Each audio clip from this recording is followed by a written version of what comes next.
বিসমিল্লাহির রহমানির রহিম আলহামদুলিল্লাহ রাব্বিল আলামিন ওয়াসসালাতু ওয়াসসালামু আলা আশরাফিল আম্বিয়া ওয়াল মুরসালিন নবিয়িনা মুহাম্মাদ ওয়া আলা আলিহি ওয়া সাহবিহি আজমাইন ওয়া বা'দ। আলহামদুলিল্লাহ, আমরা পড়তেছিলাম ফজলুল ইসলাম, কিতাব ফজলুল ইসলাম লিশেখুল ইসলাম মুহাম্মদ বিন আব্দুল ওয়াহাব রাহমাতুল্লাহ আলাইহি। কিতাবের আমরা যতটুকু পড়েছি আজকে ইনশাআল্লাহ বাকি অংশ পড়বো, যতটুকু পারি আল্লাহ তৌফিক দেয়। তো পড়ি আমরা ইনশাআল্লাহ। باب ما جاء في غربة الإسلام ما جاء في غربة الإسلام وفضل الغرباء وقول الله تعالى فلولا كان من القرون من قبلكم أولو بقية ينهون عن الفساد في الأرض. وعن أبي هريرة رضي الله عنه مرفوعا بدأ الإسلام غريبا سيعود غريبا كما بدأ وتوبى للغرباء. رواه مسلم ورواه الإمام أحمد من حديث ابن مسعود وفيه قيل ومن الغرباء؟ قال النزاع من القبائل. وفي رواية الغرباء الذين يصلحون إذا فسد الناس. ورواه الإمام أحمد من حديث سعد بن أبي وقاص وفيه فتوبى يومئذ للغرباء إذا فسد الناس إذا فسد الناس. فسد الناس.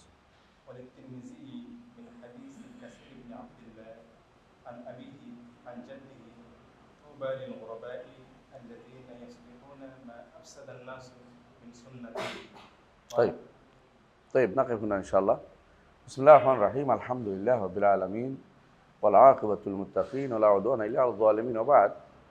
আমরা গত পর্বে পড়েছিলাম যে দ্বীনের উপরে তামাসসুক, সুন্নাহর উপরে তামাসসুক, ইসলামের উপরে তামাসসুক, ইসলামকে আঁকড়ে ধরার ব্যাপারে, এবং সুন্নাহ এবং ইসলামকে একাকার করে দেখানো হয়েছে এবং ইস্তেকামতকেও গুরুত্ব দেওয়া হয়েছে গত পর্বে যে আলোচনায়।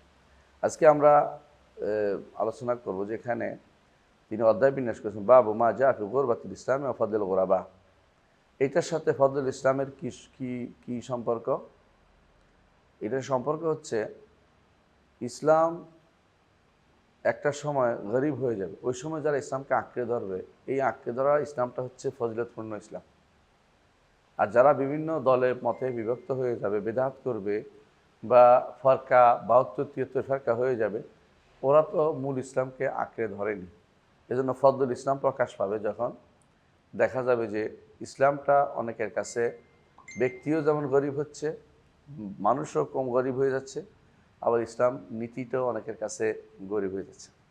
অর্থাৎ ইসলাম গ্রহণকারীরাও গরিব হয়ে যাবে, আবার ইসলাম মানুষের কাছে নিজেও অপরিচিত হয়ে যাবে।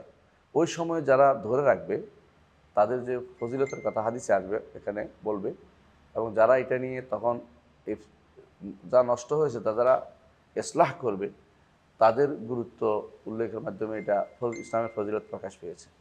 তো এইটাই বলা হচ্ছে বাবু মা জা ফি গুরবাতিল ইসলাম ওয়া ফদলুল গুরাবা। ইসলাম অপরিচিত হবে, গরিব শব্দের একটা অপরিচিত হওয়া। গরিব আর বাংলা গরিব এক না।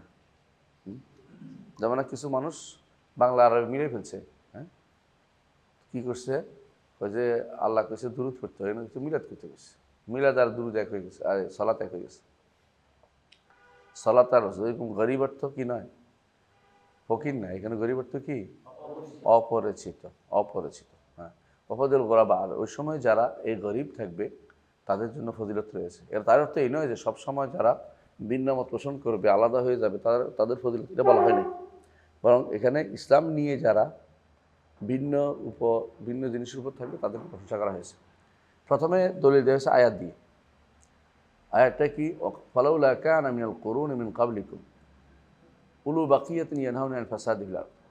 কেন হলো না? মিনাল কুরুনি মিন ক্বাবলিকুম, তোমাদের আগের প্রজন্মগুলো, অর্থাৎ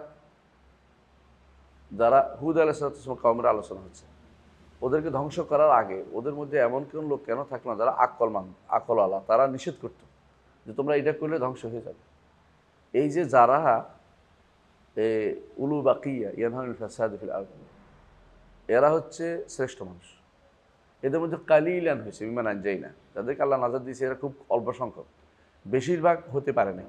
এই অল্প সংখ্যকরা তখনকার সময়ে কওমের মধ্যে গুরাবা, এই অল্প সংখ্যকরা তখনকার সময় কওমের মধ্যে গুরাবা, তাদেরকে তখন মানুষ তাদেরকে বরং বলতো ওলা ওলা রাহতুকালা রাজামনাকা, তোমার এই অল্প কয়েকজন মানুষ নিয়ে, হ্যাঁ, ইন্নাল্লাহ নারাকা ফিনা দাঈফা, দুর্বল মানুষের অল্প কয়েকজন নিয়ে বিশাল গোষ্ঠী আছে আমার। এখনও দেখবো যে অনেকেই নিজেদের দল ভারী দেখে অনেকেই অহংকারে ফেটে পড়তেছে, অনেকের মনে করতেছে তোমরা কয়জন নিয়ে এত কথা বলো, এরা কয়জন, মানে ধমক দিয়ে কথা বলে, এরা কয়জন কথা বলে, কয়জন তো বড় কথা নয়, এরা কতটুকু বিশুদ্ধ মতের বসে এটা বড় কথা, এটা জানতে হবে। কখনো কখনো একাও তো হকের উপর থাকতে পারে। ইমাম আহমদ ইবনে হাম্বল একা হকের উপর ছিলেন। সুতরাং যখনই কেউ এরকম বলবে তখন বলবেন যে কয়জন বড় কথা না, কাসরাত কোনো কিসের দলিল না, হকের দলিল না। ওয়ামা আকসারুন নাসি ওয়ালাউ হারাসতা বিমুমিনিন, আল্লাহ তাআলা বলছেন অধিকাংশ মানুষই, আপনি যদি কোনো মনে করেন যে অধিকাংশ মানুষের মত নেবেন তো আপনি কিন্তু বিপদগ্রস্ত হবেন। আল্লাহ কোরআনে কারিমে আরও বলেছেন যে বেশিরভাগ মানুষের অনুসরণ আপনি করতে যাবেন না, নিষেধ করে দিয়েছেন। তাহলে আপনি কেউ যদি কোনো এই গরবাতকে মনে করে অবজ্ঞা করে, যে ইসলামের যেটা মানে ধরে আছে, আঁকড়ে ধরে আছে, এদেরকে অবজ্ঞা করে তাহলে ইসলামকে অবজ্ঞা করা। আর যদি এরা আঁকড়ে ধরা ইসলামটা বিশুদ্ধ বুঝতে পারে এটাই বিশুদ্ধ, তাহলে অল্প হওয়ার তাদের মধ্যে কোনো ক্ষতির কিছু নেই, ক্ষতির কিছু নেই। কারণ তারা সবসময় জমিনের বুকে যারা ফাসাদ সৃষ্টি করেছে, নষ্ট করেছে, তারা কি করে, শুদ্ধ করে। সুতরাং এরা ওই আয়কার লোকের, আল্লাহ তাআলা আয়াতের উদ্দেশ্য হচ্ছে আয়কার, তাদেরকে আল্লাহ ধ্বংস করেছে। এদের মধ্যে বুদ্ধিমান লোক যদি থাকতো, বুদ্ধিমান লোকরা, তাহলে এদেরকে কেন নিষেধ করলো না, কেন নিষেধ করলো না, এটা হলো মূল কথা। ফালাউলা কানা মিনাল কুরুন উলু বাকিয়াতিন ফালাউলা কানা মিনাল কুরুনি মিন ক্বাবলিকুম উলু বাকিয়াতিন ইয়ানহাউনা আনিল ফাসাদি ফিল আরদি ইল্লা কালিলাম মিমান আনজাইনা মিনহুম। সুতরাং এটা অধ্যায় বিন্যাসের সাথে আয়াতটা একেবারেই অ্যাপ্রোপ্রিয়েট প্রমাণিত হয়েছে। এখানে এই যে এরপরে বলা হয়েছে আন আবি হুরায়রা রাদিয়াল্লাহু আনহু মারফুআন, হাদিসটা নিয়ে এসে হাদিসটার সাথে একেবারে পুরোপুরি আমাদের অধ্যায়ের সাথে মিল রয়েছে। হাদিসটা হচ্ছে আবু হুরায়রা রাদিয়াল্লাহু আনহু থেকে বর্ণিত। মারফুআন মানে হচ্ছে রাসূলুল্লাহ সাল্লাল্লাহু আলাইহি ওয়াসাল্লাম বলেছেন, বাদাল ইসলামু গরিবান, ইসলাম অপরিচিত হয়ে ঢুকেছে। দুই দিক থেকে ইসলামী মতাদর্শটাও তখনকার সময় কী ছিল, অপরিচিত ছিল, আর মানুষগুলি অপরিচিত ছিল। তখনকার সময় মানে তাদেরকে কেউ চিনত না, দূর দূরান্তে কেউ তাদেরকে ভালোবাসত না। একক কোনো তাদের প্ল্যাটফর্মে একেবারে বিশাল কোনো জয় জয়কারও ছিল না। সর্ব অবস্থায় তারা কী ছিল, গরিব ছিল। ওসাইয়াউদু কামা বাদা, যেরকম ছিল সেরকম আবার ফিরে আসবে। এটা কখন আসবে, এক এক সময়। এমনকি সুবহানাল্লাহ, তাবেঈদের যুগেও এরকম হয়েছিল। তাবেঈদের এরকম হয়েছিল কেন, তাবেঈদের যুগেও যখন বেদাত শুরু হয়ে গেছিল, তখনও দেখা গেছে মানুষের ভিতরে সাধারণ মানুষ আবার বেশি পরিমাণে নষ্ট হয়ে যাচ্ছে। এখন দেখো, এখন হচ্ছে, এখন দেখো একদিকে খারেজিরা রয়েছে, শিয়ারা রয়েছে, তারপর আবার হাদিস অস্বীকারীরা আসছে, আবার সুন্নাহ অস্বীকারীরা আসছে, আবার নতুন নতুন মতবাদওয়ালারা আসছে। মানে চতুর্দিক থেকে হামলা যেমন হয়েছে, এরকম হামলার মতো হচ্ছে। এখন যারা বাকি রয়ে গেছে দিনের উপরে একেবারে খাঁটি, এদের সংখ্যা একেবারেই কম। সাইয়াউদু কামা বাদা, সে অবস্থায় আছে। ফাতু বাইল গোরাবা, সুসংবাদ তাদের জন্য যারা এই অবস্থায় থাকবে, অর্থাৎ গরিব অবস্থায়। গরিব অর্থ এই নয় যে সাধারণ গরিব অর্থ হলো যারা দিনের উপরে থাকার কারণে তাদেরকে বলা হচ্ছে তারা খুবই কম সংখ্যা, বা তাদের নিয়ে খুবই মানুষের কোনো মাথা ব্যথা নাই। তারা অনেকে বলে করে এদের নিয়ে আমাদের টেনশন নাই, অল্প কয়টা মানুষ।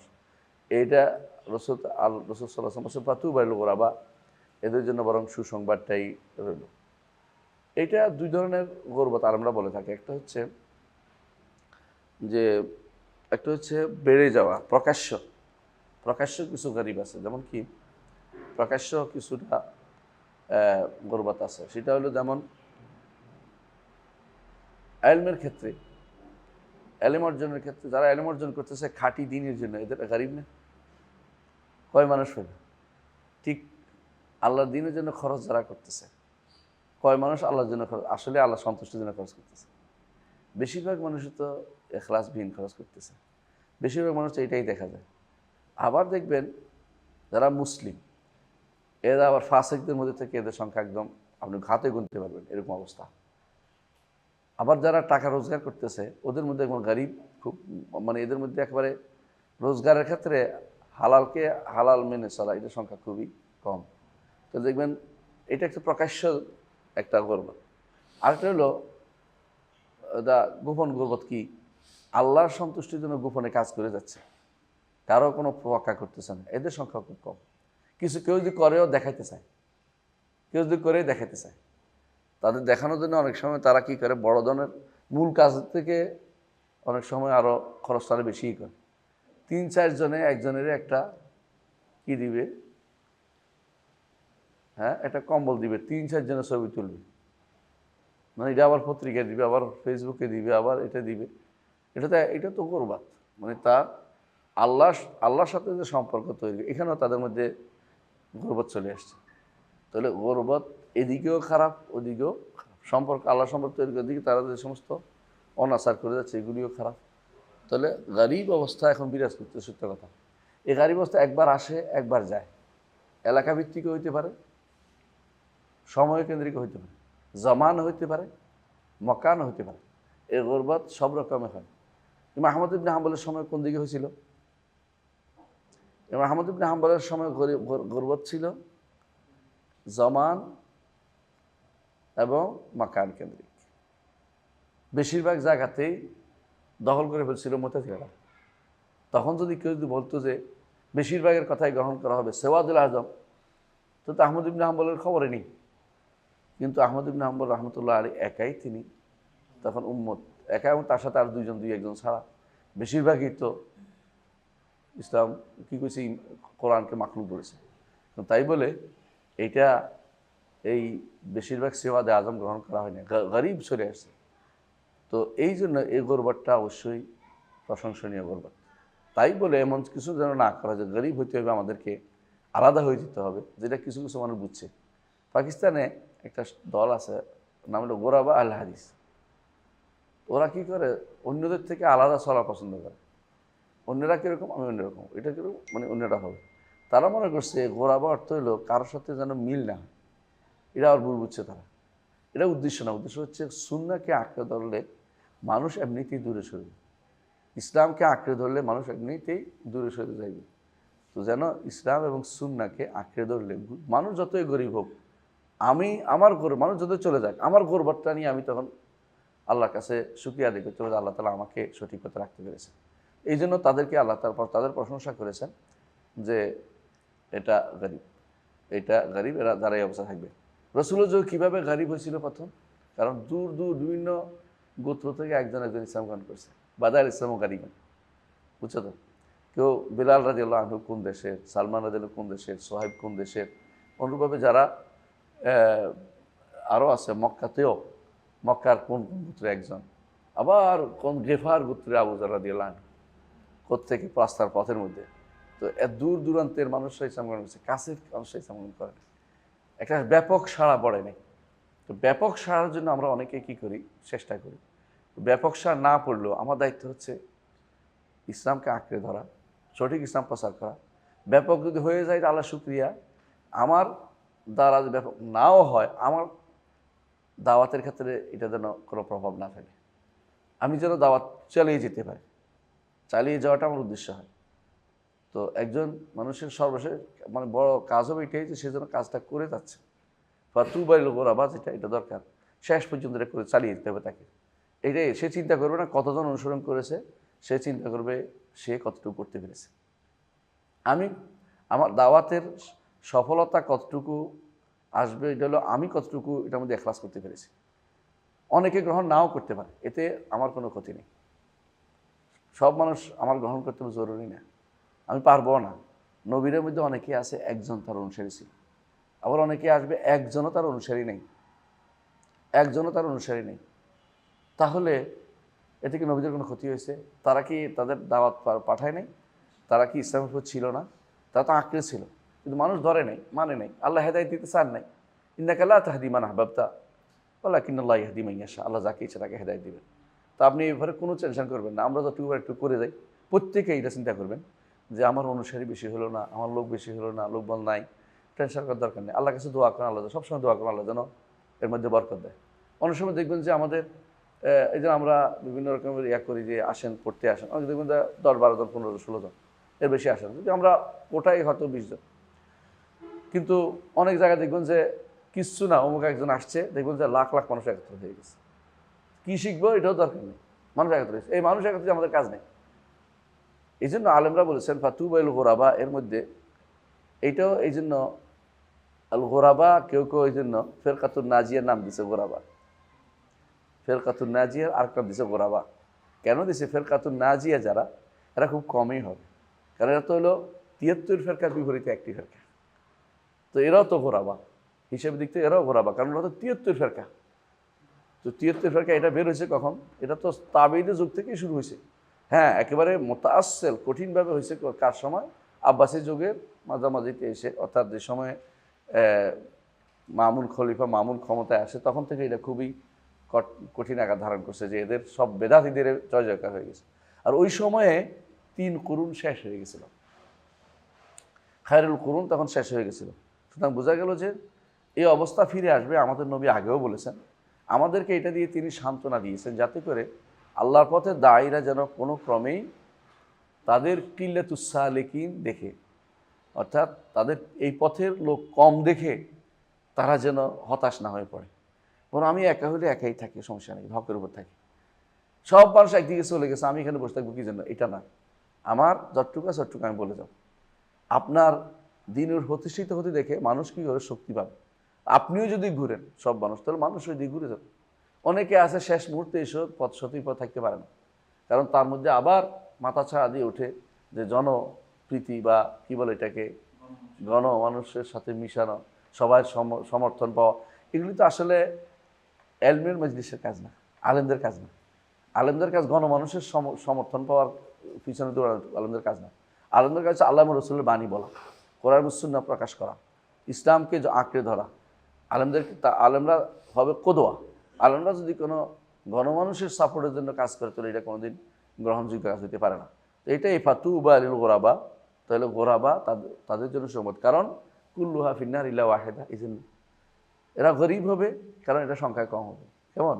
কখনো কখনো কোনো কোনো জায়গায়, আবার কখনো কোনো বাড়বেও, কোনো কোনো জায়গায় আবার আল্লাহ তাআলা বাড়াবেন। আল্লাহ সুন্নাতুল্লাহ ফিল আরদ, এটাই যে এক জায়গায় সব একসাথে তিনি সবাইকে দিবেন না, কারণ সবাইকে তিনি এই সবসময় ইসলামকে উপর রাখবেন না, কারণ তিনি লা আমলা আন্না জাহান্নামা মিনাল জিন্নাতি ওয়ান নাস আজমাইন, দুটাই তো করবেন। সুতরাং এই জন্য তিনি কখনো পুরো এলাকাকে একবার দাওয়াত দিয়ে একজনকে পরিপূর্ণভাবে দেখাই দেবেন, এটা খুব রেয়ার। রাসূলুল্লাহ সাল্লাল্লাহু আলাইহি ওয়াসাল্লামকে শুধু আল্লাহ তাআলা দেখিয়ে দিয়েছেন, কারণ আল্লাহ তাআলা বলছেন ইযা জাআ নাসরুল্লাহি ওয়াল ফাতহ ওয়া রাআইতান নাসা ইয়াদখুলুনা ফি দীনিল্লাহি আফওয়াজা ফাসাব্বিহ বিহামদি রাব্বিকা ওয়াস্তাগফিরহু ইন্নাহু কানা তাওয়াবা। আমার দায়িত্ব ফল দেখা না, আমাদের কাজ করে যাও। আমরা এই হাদিসটা মনে আছে তো, যে রাসূলুল্লাহ সাল্লাল্লাহু আলাইহি ওয়াসাল্লাম বলেছেন কিয়ামত যদি কায়েম হয়ে যায় আর তোমাদের হাতে একটা গাছ থাকে, এবং কিয়ামত হওয়ার আগে গাছটা রোপণের সুযোগ থাকে, হাদিস এটাও আছে, তাহলে এটা যেন রোপণ করে দেয়। আমার দায়িত্ব ফল দেখা না, আমার দায়িত্ব দাওয়াত এবং তাবলীগ, আল্লাহর পথে কাজ করে যাওয়া, কোরআন এবং হাদিসের সঠিক ব্যাখ্যা দেওয়া।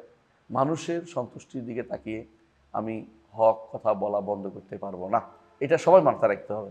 আমি যেটা বুঝেছি হক এটাই বলবো, যত রকমের যত কিছু হোক না কেন। তাহলে এটা খুবই গুরুত্বপূর্ণ একটা জায়গা, যে মানুষ এখানে অনেকটা ভুল করে ফেলে। তো তাদের যে বক্তব্য এখানে আসছে, এরা বলছে উনাসুন কালিলুন সালিহুনা ফি উনাসিন সুইন কাসীর।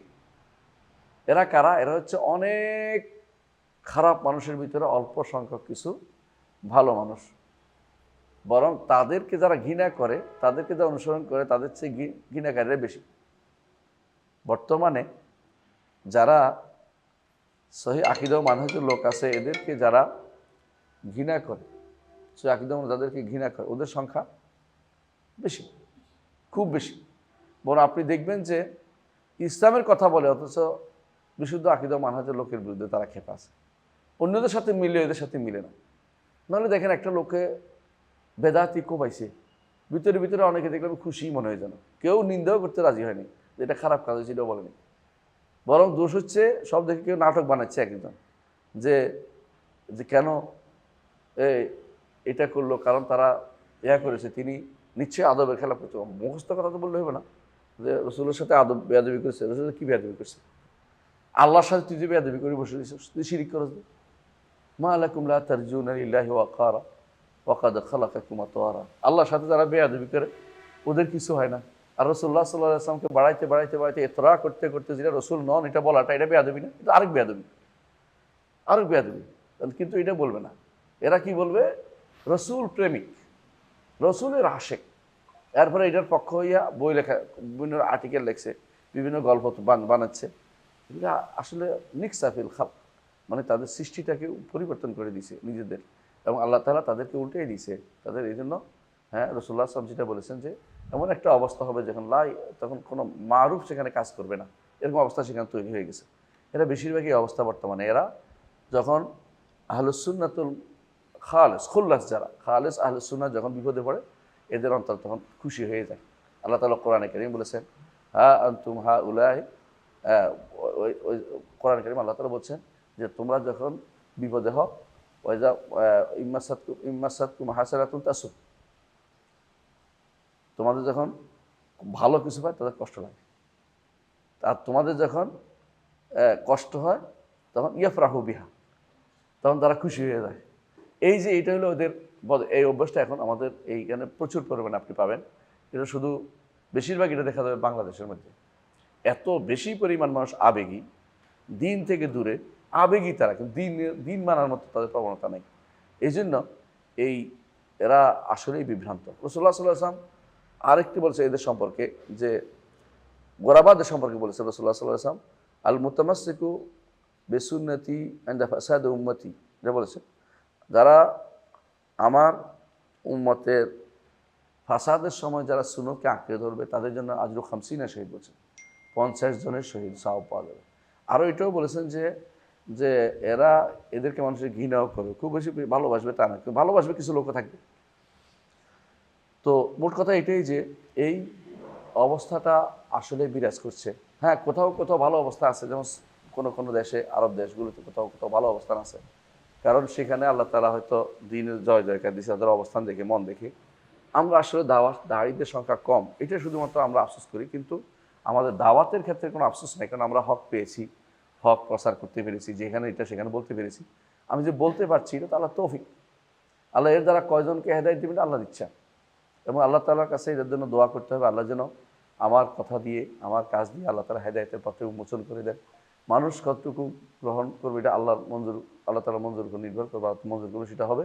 আমার দায়িত্ব শুধু সুন্দর করে বলে দেওয়া, বিল হিকমাতি ওয়াল মাউইজাতিল হাসানা ওয়া জাদিলহুম বিল্লাতি আহসান। এখন সুন্দর করে বলার নাম দিয়ে যদি কোনো কেউ হিকমতের নাম দিয়ে হকটা না বলে, তাহলে হিকমত হলো না। হিকমতের নাম দিয়ে হক বলা বন্ধ করা যাবে না। হিকমত, আমার উস্তাদ শেখ সুলাইমান সালিমুল্লাহ রুহাইলি বলতেন, আল হিকমাতু মাওয়ালুল খাতির ফিদ দাওয়া। হিকমত যেমন মিন উসলুবিদ দাওয়া, সালিবিদ দাওয়া, আবার হিকমতটা হচ্ছে অনেক সময় দাওয়াতের ক্ষেত্রে কুড়েল দিয়ে কুবানোর মতো, দাওয়াতটাকে নষ্ট করা একটা মেওয়াল খাতির। হিকমতের কথা বলে আপনার বাসায় আসছে একজনের বাম হাতে চা খাচ্ছেন, হিকমতের কথা বলে বললেন না, আপনি দেখছেন কিছু বললেন না। বাসায় আসছে আপনার বাসার মধ্যে পর্দা বাঁধে চলে আসছে, হিকমতের কথা বলে কিছু বললেন না, এটাই হচ্ছে ক্ষতিকর দিক। আরব দেশের এক শেখের কাছে আসছে সাংবাদিক, ইউরোপিয়ান এক সাংবাদিক সাক্ষাৎকার দিতে। তো তিনি বলছেন, ওরে মহিলার কাছে পাঠাও, আমার এখানে কেন? তো মহিলা আসছে, সাংবাদিক মহিলা, তো আমার কাছে আসছে, মহিলাদের কাছে যাবে, এখানে আসছে, আমার সামনে আসে কী করে? এটা হলো দিন। আর হিকমত হচ্ছে আজকে চলুক না, অসুবিধা কি, এখন তো দুনিয়াটা এরকম হয়ে গেছে, আর কিছু কী করা যায়, এই জাতীয় কথা। এটা হলো হিকমত, তথাকথিত হিকমত। এগুলো আল্লাহ দিনের হিকমত না, বানানো হিকমত। হিকমতের কথা হচ্ছে এখন তো আর চলবে না, এখন গণতন্ত্র দিয়ে চলবে, এটা হিকমতের কথা। এটা এই হিকমত আল্লাহর দেয়া হিকমত না, এটা হচ্ছে মানুষের বানানো হিকমত। আল্লাহর দিন হচ্ছে আমি মানুষকে ইসলাহ করি, সময় লাগুক, আরও 10 বছর লাগুক, সমস্যা নেই, নেমে পড়ি ইসলাহতে, তাদের আকীদা ও মানহাজ এবং তাদের ঈমান ও আমলকে পরিশুদ্ধ করি। এটা যদি পরিশুদ্ধ করতে পারি, আমি একদম এমন জায়গায় হাত দিছি যেখানে আর কেউ আমাকে এখান থেকে উঠাইতে পারবে না। আমি সত্যি সত্যি একটা ভালো জায়গায় হাত দিছি। আর এটা যদি না হয়, তো হিকমতের নাম দিয়ে গেলে আবার হিকমতের নাম দিয়ে তারা ফালাই দেবে, যে হিকমত দিয়ে দিয়েছে, হিকমত দিয়ে তারা আবার ফালাই দেবে, যে এই হিকমত দরকার নেই, আপনি চলে যান। সুতরাং অবশ্যই আমাদেরকে গরিব হইলেও আমরা আত্মমর্যাদা বোধে যেন থাকি, এটা চিন্তা করতে হবে। এরপর পড়েন, ওয়ান আবি وعن أبي أمية قال سألت أبا ثعلبة الخشنية فقلت يا أبا ثعلبة كيف تقول في هذه الآية يا أيها الذين آمنوا عليكم أنفسكم لا يضركم من ضل إذا اهتديتم قال أما والله لقد سألت عنها خبيرا سألت عنها رسول الله صلى الله عليه وسلم فقال بل ائتمروا بالمعروف وتناهوا عن المنكر حتى إذا رأيتم شحا مطاعا وهوى متبعا ودنيا مؤثرة وإعجاب كل ذي رأي برأيه فعليك بنفسك ودع عنك الأمامة فإن عوامة ها فإن من ورائكم أيام صبر أياما القابض فيهن عليه دينه كالقبيض القابض على الجنب للعامل فيهن مثل أجر 50 رجلا يعملون مثل عمله قلنا منا ومنهم قال بل منكم رواه أبو داود والترمذي আলহামদুলিল্লাহ। এই হাদিসটা আমরা পড়লাম। আবু উমাইয়া বলেন যে আমি আবু সাহাব আল খুশানি রাদিয়াল্লাহু আনহু সাহাবী, তাকে জিজ্ঞাসা করলাম যে কোরআন কারিমে আল্লাহ তাআলা একটা কথা বলছেন, ইয়া আইয়ুহাল্লাযীনা আমানু আলাইকুম আনফুসাকুম লা ইয়াদুররুকুম মান দাল্লা ইযা ইহতাদাইতুম। হে ঈমানদারগণ, তোমরা নিজের চিন্তা নিজে করো। মানুষ অনেক নিজের সরকার নিজে তেল দাও, এইটা এখন প্রচুর পরিমাণে ব্যবহার হচ্ছে। একজন তো বলেই দিল যে কে কি বিশ্বাস করবে আপনার ঠেকা লাগে নাই, কে কি আকার আকিদা পোষণ করছে, সবার আকিদা শুদ্ধ করা আমার দায়িত্বের ভিতরে পড়ে নেই। খোঁচা দিছে আমার একটা বড়, এবং সুবহানাল্লাহ দেখা গেল সে মদিনা ইউনিভার্সিটি থেকে পাশ করা ছাত্র, বলতেছে আপনারা তো ঠেকা গেছে মানুষের আকিদা শুদ্ধ করা, মানে আমাদের ঠেকানো তো ঠেকাটা কাহা, কাজটা কাহা। ওরা এরকম দলিল আয়াত খোঁজে, এই আয়াত পাইছে তো একদম বলতেছে, এটা আবু উমাইয়া বলতেছে যে আবু সাহাব আল খুশানি রাদিয়াল্লাহু আনহুকে আয়াত জিজ্ঞাসা করলাম যে আল্লাহ তো বলছে ইয়া আইয়ুহাল্লাযীনা আমানু আলাইকুম আনফুসাকুম, ঈমানদারগণ তোমরা নিজে চিন্তা নিজে করো, লা ইয়াদুররুকুম মান দাল্লা ইযা ইহতাদাইতুম, যদি তুমি হেদায়েত প্রাপ্ত হও মানুষ ধ্বংস হলে তোমার কিছু ক্ষতি হবে না। কথা বুঝছো? এই আয়াতই বুঝাই চাচ্ছে যে মানুষ ধ্বংস হয়ে গেছে, তাই বলে আমার দাওয়াতের দরকার না, আমি তো ভালো আছি। এই যে খুশি এজাবুল মারে বিনাফসি, নিজের ব্যাপারে নিজে আমি ঠিক আছে, সমস্যা নেই। কত মানুষ নষ্ট হয়ে গেছে, কিন্তু আরেকজনের বলার দরকার নেই, সৎ কাজ দরকার নেই, দাওয়ার দরকার নেই, দিন বলার দরকার নেই, পড়ানোর দরকার নেই, দিন জানানোর দরকার নেই, ঘরে বসে থাকলে হবে। অথবা কি করতে হবে, এগুলো সবগুলো আসছে সামনে, যেগুলি তারা এখন আসছে। এরা কি করে, এই জাতীয় কাজে খুব খুশি যে আমরা যেটা করতেছি এটাই যথেষ্ট, আপনি যেটা করছেন ঠিক না, আমারটা কি দরকার সামনে আসতেছে, ওরা যেটা করবে। তো এই অবস্থা আসার কারণে সৎ কাজ অসৎ কাজ নিষেধ করা থেকে মানুষ নিষেধ করে। তো এই অবস্থায় যখন এই দলিল দিল, তখন তিনি বললেন যে লাকাদ সাআলতা আনহা খাবীরান, তুমি একজন খাবীরকে জিজ্ঞাসা করেছো। আল্লাহ বলছে ফাসআল বি খাবীরা, কোরআনে বলছে না, খাবীরকে জিজ্ঞাসা করো। আরবরা বলে সালিল খাবীরা ওলা তাসাইলিত তাবিবা, খাবীরকে জিজ্ঞাসা করো, ডাক্তাররা জিজ্ঞাসা কম করো। মানে কেন, ডাক্তাররা নতুন হইতে পারে, খাবীর তো আগে থেকে খবর খিবরত আছে তার এই ব্যাপারে। তো এই জন্য তিনি বললেন যে আমাকে জিজ্ঞাসা করছো, আমি এভাবে ভালো জানি, কেন আমি এভাবে রসুলকে জিজ্ঞাসা করছি। সাআলতু আনহা রাসূলুল্লাহ সাল্লাল্লাহু আলাইহি ওয়াসাল্লাম, এই আয়াত সম্পর্কে রাসূলুল্লাহ সাল্লাল্লাহু আলাইহি ওয়াসাল্লাম জিজ্ঞাসা করেছি। তো তাহলে তো ইয়া রাসূল আমি তো ভালো আছি, আমার কিছু করা লাগবে না, আমাদের দাওয়াতটা বন্ধ করে আমি তো বুঝছি আলহামদুলিল্লাহ। অনেকে আছে দিন বুঝে কাউকে বলতে রাজি নাই, কেন বললে মন কালাকালি হবে, মন খারাপ হবে, সম্পর্ক নষ্ট হবে। হ্যাঁ, আমি তো ভালো অবস্থানে আছি। অনেকে ভালো অবস্থান নষ্ট করার ভয়ে দাওয়াত দিবে না, দাওয়াতের কাজ করবে না। হয়তো সে নিজে ভালো, কিন্তু কাউকে ভালো করার চিন্তা মাথায় নেই, কেন এরকম আয়াত বা এরকম চিন্তা করবে যে আমি তো ভালো আছি, আমার জানাতে গেলে মানুষের জানাতে নেওয়ার দায়িত্ব আমার নাই, বা এই জাতীয় কথা। জান্নাত তো আল্লাহই দিবে, কিন্তু আমার প্রচেষ্টা চালানোর দায়িত্ব আল্লাহ আমাকে দিয়েছে। নবী রাসূলের কাজ করে করতে, নবী রাসূল বলতে আলহামদুলিল্লাহ আমি অমুক, আমি তো ঈমান আনছি শেষ। নবী রাসূল এত কষ্ট কেন করছে? নবী রাসূল দেওয়া বর্তমানে দায়িত্ব কাদের? আলেমদের, দাঁড়িদের, সবারই। যে যতটুকু জানে অতটুকু বলতে হবে, কেউ মাপ নাই। এই উম্মাহ পুরোটাই উম্মাতুদ দাওয়া, পুরোটাই উম্মাতুদ দাওয়া।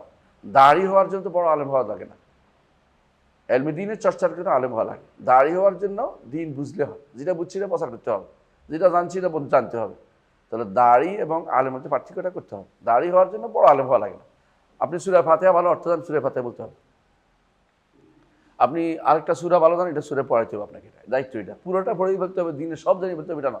দাওয়াতের ক্ষেত্রে এটা, হ্যাঁ, এলমে দ্বীনের চর্চার ক্ষেত্রে আপনি উল্টাপাল্টা কথা বলবেন না, কারণ আপনি তৌফিকের মাসালা আসবে, আপনি ওইটার সাথে ওইটা মিলের মাসালা আসবে, সেই সময় আপনাকে অবশ্যই বড় জ্ঞানী হতে হবে। কিন্তু দাওয়াতের ক্ষেত্রে যেই দাওয়া সবাই দিতে পারবে, তাওহীদের দাওয়াত সবাই দিতে পারবে, এটা একদম সোজা দাওয়া, সহজ দাওয়া। আপনি তাওহীদের 3টি অংশ বলবেন, দাওয়াত দিবেন সব জায়গায়, ইমানের অংশগুলি দাওয়াত দিবেন সব জায়গায়, উসুল ইসলাম, ইসলামের আরকানগুলি দাওয়াত দিবেন সব জায়গায়। এখানে যেন আপনি একেবারে মহাপণ্ডিত হয়ে আবু হানিফা হওয়ার দরকার নেই, মালিক হওয়ার দরকার নেই, এখানে আপনি এগুলি পারেন কিনা দেখেন, এগুলি ভালো করে দাওয়াত দেন শুদ্ধভাবে। তাহলে এগুলি বন্ধ করার কোনো সুযোগ নাই এই দলিল দিয়ে যে আমি তো ভালো আছি বা আমরা তো ভালো আছি, আর কোনো দরকার নেই। এইটাই আমাদের সমাজকে নষ্ট করে দিচ্ছে। বেশিরভাগ আলেম নিজে নিজে দুনিয়া নিয়ে ব্যস্ত, অথবা বিভিন্ন জিনিস নিয়ে ব্যস্ত, তারা আর দাওয়াতের পথে কাজ করছে না। এটা আপনি ভালো করে দেখবেন, ভালো করে দেখবেন। এই জন্য এই কথা রাসূলুল্লাহ সাল্লাল্লাহু আলাইহি ওয়াসাল্লাম উত্তর দিলেন, বালি তামরু বিল মারুফ, বরং সৎ কাজের আদেশ দিতে হবে তোমাকে, করো। ও তানাহু আনিল মুনকার, একে অপরকে মুনকার থেকে নিষেধ করো। হাত্তা ইযা রাআইতুম শুহহান মুতাআন, কিন্তু যখন দেখবে যে শুহহান মুতাআন, মানুষ কৃপণতা করছে, মুতাআন আনুগত্যের ক্ষেত্রে, অর্থাৎ তোমার কথা শোনে না, তোমার কথা মোটেই শোনে না। ওয়া হাওয়ান মুত্তাবান, তারা অনুসরণ করছে হাওয়ার, প্রবৃত্তির অনুসরণ করে চলেছে। অর্থাৎ প্রবৃত্তির অনুসরণ কি, এটা এত বেশি পরিমাণে হয়েছে, আপনি দেখবেন এখন যে এমন এমন কথা বলে, হাসি তামাশা রাখা যায় না, মানে নিজেরাও বুঝে যে এটা বলছি মিথ্যা বলছি, তো মানুষ কিন্তু অনুসরণ করছে। আমি 270টা দেশ ঘুরে আসছি, 70টা দেশ মুখস্থ বলতে পারবে সে কোনোদিন? 270টা দেশ মুখস্থ বলুক দেখি। এরকম বহু মানুষ আছে, এগুলো হাওয়া মুত্তাবা, অনুসরণ করতেছে হাওয়া। এরা নিজেরাও বুঝতে পারে। কেউ বলে আমি ফুটবল প্রিমিয়ার লিগে খেলে আসছি, খেলে কি তুই খেললে কি আসে, এটা কি দাওয়াতের কোনো ফ্যাক্টর হলো? এটা দাওয়াতের কোন কাজে লাগে এটা? হ্যাঁ, এক একজনে এক একটা বড় বড় বাগাড়ম্বর মারি কিলাম, কেউ কেউ এটা মারছে এটা মারছে। আরে বেটা, তুমি এটা আল্লাহর কাছে কি পাইছো, এটা তুমি তেমন করে দেখো। যে যত বড় গাছ হয় তত বেশি তার বিনয় আসে, বেশি বিনয় বেশি আসে। মান তাওয়াদা রাফাহুল্লাহ, এটা না করে তুমি হয়তো অনেক কিছু জানো, এগুলি না বলে তুমি কি করতে পারো দাওয়াতের ক্ষেত্রে, এটা দেখো। তুমি মানুষকে বাগাড়ম্বর দিয়ে হাওয়া মুত্তাবার অনুসরণ করছে, এমন হাওয়া পবিত্র অনুসরণ করে চলেছ, এটা কারণে মানুষ দিন থেকে দূরে সরে যাচ্ছে, এই অবস্থা। ও দুনিয়া তারা, এবং মানুষ দুনিয়ার অনুসরণ করছে, এটাকে প্রাধান্য দিচ্ছে সবসময়। হাওয়ার অনুসরণ করছে, আবার দুনিয়াকেও প্রাধান্য দিচ্ছে। প্রত্যেকটি মানুষ যারাই যারাই বিভিন্ন সময় বিপ্লব করে বা বিভিন্ন আন্দোলন করে, প্রত্যেকে দুনিয়াকে প্রাধান্য দেয়। এটা আমাদের কথা সলভে সালেন সবসময় বলেছে। একজন বলছিল যে খাওয়ার এজরা, আপনি দুনিয়াদার কেন বলছেন? সালাফরা সবসময় খাওয়ার যে দুনিয়াদার বলতো, বলে আপনি দুনিয়াদার কেন বলছেন? ওরা তো এমন যে তারা যুদ্ধ করে দুনিয়া দেখতে, না ওরা যুদ্ধ করে শুধু এইটার জন্য যে কার সাথে যুদ্ধ করে? দুনিয়াদার সাথে যুদ্ধ করতেছে। এরা আলেমের সাথে যুদ্ধ করতেছে, কারণ দুনিয়াদার অর্থাৎ যে রাষ্ট্রপ্রধান বা ক্ষমতার অধিকার, তার সাথে যুদ্ধ করতেছে, ক্ষমতার জন্য যুদ্ধ করতে থাকে। দুনিয়াদার নয় তো কি, স্পষ্ট বুঝিয়ে দিল। এখনও যারা বড় বড় আন্দোলন, বড় বড় বিপ্লব, এটা করে ওইটা করে, বেশিরভাগই উদ্দেশ্য দুনিয়া। এই অবস্থা যদি হয়, ও দুনিয়া মৌসারা ও আইজাব কুল্লুদিরা ইমবেরা ইহি, প্রত্যেকটি মতওয়ালা তার মত নিয়েই খুশি, যে আমার মত ঠিক, আমি যেটা বলছি এটাই ঠিক। আমি এক ব্যাংকে গেলাম, যাই বললাম যে আমার কটা টাকা রাখা দরকার, তো আমার সাথে উনি কথা উঠে গেছে ইচ্ছা করে, বলতেছে একজনে ইরান সম্পর্কে বলছে যে ইরানিরা এই খারাপ ওই খারাপ এই খারাপ। আমি লিখছি আপনি ইহুদির দাম, আপনি ভালো বলছেন? আমি বললাম আপনি কি ভালো বলছেন? তো খারাপ কি বললাম? আপনি ইহুদির দালাল অর্থ বুঝেন? ইহুদি না, ইহুদির দালাল, মানে সে কাফেরের উপর ডবল কাফের। তাকফির করেন নাই, চুপ করে গেছে, আর কথা করে আর মুখ বন্ধ হয়ে গেছে। আমি বললাম যে আপনি যে ইহুদির দালাল বলছেন, এটা কি এই যদি কেউ ইরানিদের প্রশংসা না করলো, ঘৃণা করলো, এটা হচ্ছে ইহুদির দালাল বলে কি ভালো হয়েছে না খারাপ হয়েছে, এটা আগে বলেন। আর কোনো কথা কেন না, তো উনি ইরানের প্রশংসা করতে, ইরানের প্রশংসা করতে বাধ্য কিনা কেউ? দেখি দিনের অংশ নাকি? দিনের অংশ না এটা, কেউ প্রশংসা করে নাই, কিন্তু তাই বলে আপনি ইহুদি দাল বলবেন? আর কোনো কথা নেই। আপনি শুনেন, ইরান যে খারাপ এটা জানেন না, ইরান সবচেয়ে ভালো। আর ইরান ভালো, আর ইরান ভালো কোন কোন জায়গায় আগুন লাগাইছে আপনি জানেন? তখন আমরা বলতেছি আরব রাষ্ট্রগুলি কী করলাম? আরব রাষ্ট্র বলে কয়টা? কে যে আরব আমিরাত, মানে আরবের মতো ইহুদি, আপনাদের ইরান শিয়াদের মতো একটা রাষ্ট্র। আমি জানি না, না জানি আপনি এই তো আপনি কিছুই জানেন না, না জানি আপনি দল করতেছেন। কারণ আরব আমিরাতের শাসকরা কোনোদিনই ইসলামের কোনো প্রতিনিধিত্ব করে না। তো আমি তো, আপনি এটাই দেখছেন, এক একজন এটা দেখে আসছেন, আপনি যে দেশকে ইসলামের প্রতিনিধিত্ব মনে করতেছেন, ওদের মধ্যে ইসলাম কষ্ট কাজ দেখেন না। ইরানিদের ইসলাম কষ্ট আছে দেখেন, মানতে রাজি নেই, করতেছে, আমি করেন না, আপনি এটা আরো আলাদা জিজ্ঞাসা করেন। এই যে আপনি যে এজাবুল মারে বিনাফসি, আপনি নিজের মতের উপর নিজে এখন সুপ্রতিষ্ঠিত, আপনি মনে করতেছেন আমার মত ঠিক, আমি যা বলছি ঠিক বলেছি, কারণ আর কার কথা শুনবে না সে। এ অবস্থা হলে কি হবে? ফাআলাইকা বিখাসাতি নাফসিকা, তখন নিজের কাজে নিজে ব্যস্ত থাকবেন। ঈমান, তখন আপনি এখন দাওয়াতের কাজে ব্যস্ত থাকবেন, কিন্তু নিজে দাওয়াত দিয়ে থাকবেন, আপনি আমর বিল মারুফ নাহি আনিল মুনকার খাস থাকবেন। তখন এই সময় হাদিসে যেগুলি আসছে যে কেউ মানুষ একটা সময় আসবে, মানুষ একটা ছাগল নিয়ে পাহাড়ে উঠে যাবে, হাদিস যেটা আসছে, অথবা কোনো এটা নিয়ে এসে থাকবে, দিনকে হেফাজত করবে, দিনকে হেফাজত করবে, দুনিয়া বাদ দিবে। এই সময় যখন কেউ তোমার কথা শুনবে না, এটা সব সময় এটা একরকম তা না, এক সময় এটা হবে, আবার এক সময় আবার ভালো আসবে, আল্লাহ আবার কিছু মানুষের মাধ্যমে দিনকে আবার তাজা করে তুলবেন। একটা বিশাল সময় গেছে মুসলিমদের মধ্যে, দিনের অবস্থা খুব খারাপ গেছে। আপনারা জানেন যে বিশেষ করে নবম শতাব্দী থেকে শুরু করে একাদশ শতাব্দী পর্যন্ত ইসলামের উপর দিয়ে বড় ধরনের একটা এই সহিহ ইসলামের উপর দিয়ে আক্রমণ গেছে। এই সময় আপনি বড় ধরনের কোনো ওলামাদের দেখতে পাবেন না। বেশিরভাগ সহিহ আকীদার লোকদের দেখবেন যে মাঝখানে একটা বিশাল সময় কিন্তু আকাল, মানে খুব কম ছিল, এত কম ছিল যে বলার বাইরে কম ছিল। কেন? একে তো ইউরোপিয়ানদের ষড়যন্ত্র, ওরা দখল করে রাখছিল বিভিন্ন এলাকা, মুসলিমদের বাসতে দেয় নাই। দ্বিতীয়ত এরা কি করছে, যাওয়ার আগে বেদাতি তৈরি করে গেছে মুসলিমদের মধ্যে, ওহাবি সুন্নি এই জাতীয় ভাগ ভাগ করে গেছে মুসলিমদেরকে। এরা রাষ্ট্রকেও ভাগ করে গেছে, এরা এমনভাবে করে গেছে, আপনি দেখবেন একটা রাষ্ট্রকে এই পাশ দক্ষিণ, এই পাশ উত্তর, উত্তর ইয়েমেন দক্ষিণ ইয়েমেন করে গেছে ওরা। পরে ওরা একসাথে হয়েছে, আবার যুদ্ধ লাগাই দিয়েছে, তাহলে একসাথে না হইতে পারে। আবার দেখবেন একটা শাম দেশের কয় ভাগ করছে, শাম তো একসাথে বলতো তখনকার সময়, বর্তমান যারা সিরিয়া, লেবানন, জর্দান, ফিলিস্তিন, এই রাষ্ট্রগুলি সবগুলি একসময় কী ছিল? শাম। এমনকি সৌদি আরবের যে তাবুক, এ হলো শামেরই একটা অংশ, শেষ মাথা, এই অংশটুকু সবই তো শামের একটা অংশ ছিল। তো শাম কত বড় ছিল, এখন কয় ভাগ হয়েছে। আবার দেখেন সালাউদ্দিন আইয়ুবির জায়গা ছিল কোনটা? কুর্দিস্তান। কয় ভাগ করছে? এক অংশ দিছে ইরানের, এক অংশ দিছে তুরস্ক, এক অংশ হচ্ছে ইরাক, এক অংশ ইরান, এক অংশ তুরস্ক, এবং একটা অংশ লেবাননের মধ্যে কুদুর করছে। মানে এমনভাবে ভাগ করছে যে কোনোদিন যেন এরা আর এখানে কোনো কিছু তৈরি হইতে না পারে। তো এরা একটা কাজ করে গেছে, এই কাজের কারণে এমন অবস্থা হয়েছে, ওই একটা বিশাল সময় কিন্তু মুসলিমদের মানে আকীদা ও মানহাজের উপর দিয়ে একটা বড় আকাল গেছে। আলহামদুলিল্লাহ, যেটা হাদিসে আসছে যে সব সময় কিছু না কিছু ছিল, তো বড় ধরনের কোনো ওলামাদের তখন দেখা যায়নি, কিন্তু ভিতরে ভিতরে আলমে দ্বীন চর্চা ছিল। সব সময় আহলুল হাদিসরা ছিল, যারা কোরআন এবং হাদিসকে মানুষের মধ্যে প্রচার করেছে, এবং আহলুল ইলমরা ছিল, যারা ইলমকে প্রচার করেছে। এই জন্য যখন বলা হয়েছে যে এরা কালিল গোরাবা, এদের সম্পর্কে তাফসিরে মাহমুদ ইবনে হাম্বল সবাই এটাই বলছে যে এরা নিঃসন্দেহে, যেটা একটা ফেরকা না, যে এরা নিঃসন্দেহে এরা হচ্ছে আহলুল ইলম, আহলুল হাদিস ওয়াল ইলম, এটা বলছে আল হাদিস ওয়াল আথার, যারা কোরআন এবং সুন্নাহ অনুসরণ করে এবং সালফে সালিহিন পদাঙ্ক অনুসরণ, এদেরকে বলা হয়েছে। তাহলে বোঝা গেল যে সৎ কাজের আদেশ, অসৎ কাজের নির্দেশ চলতেই থাকবে, এটা বন্ধ নাই।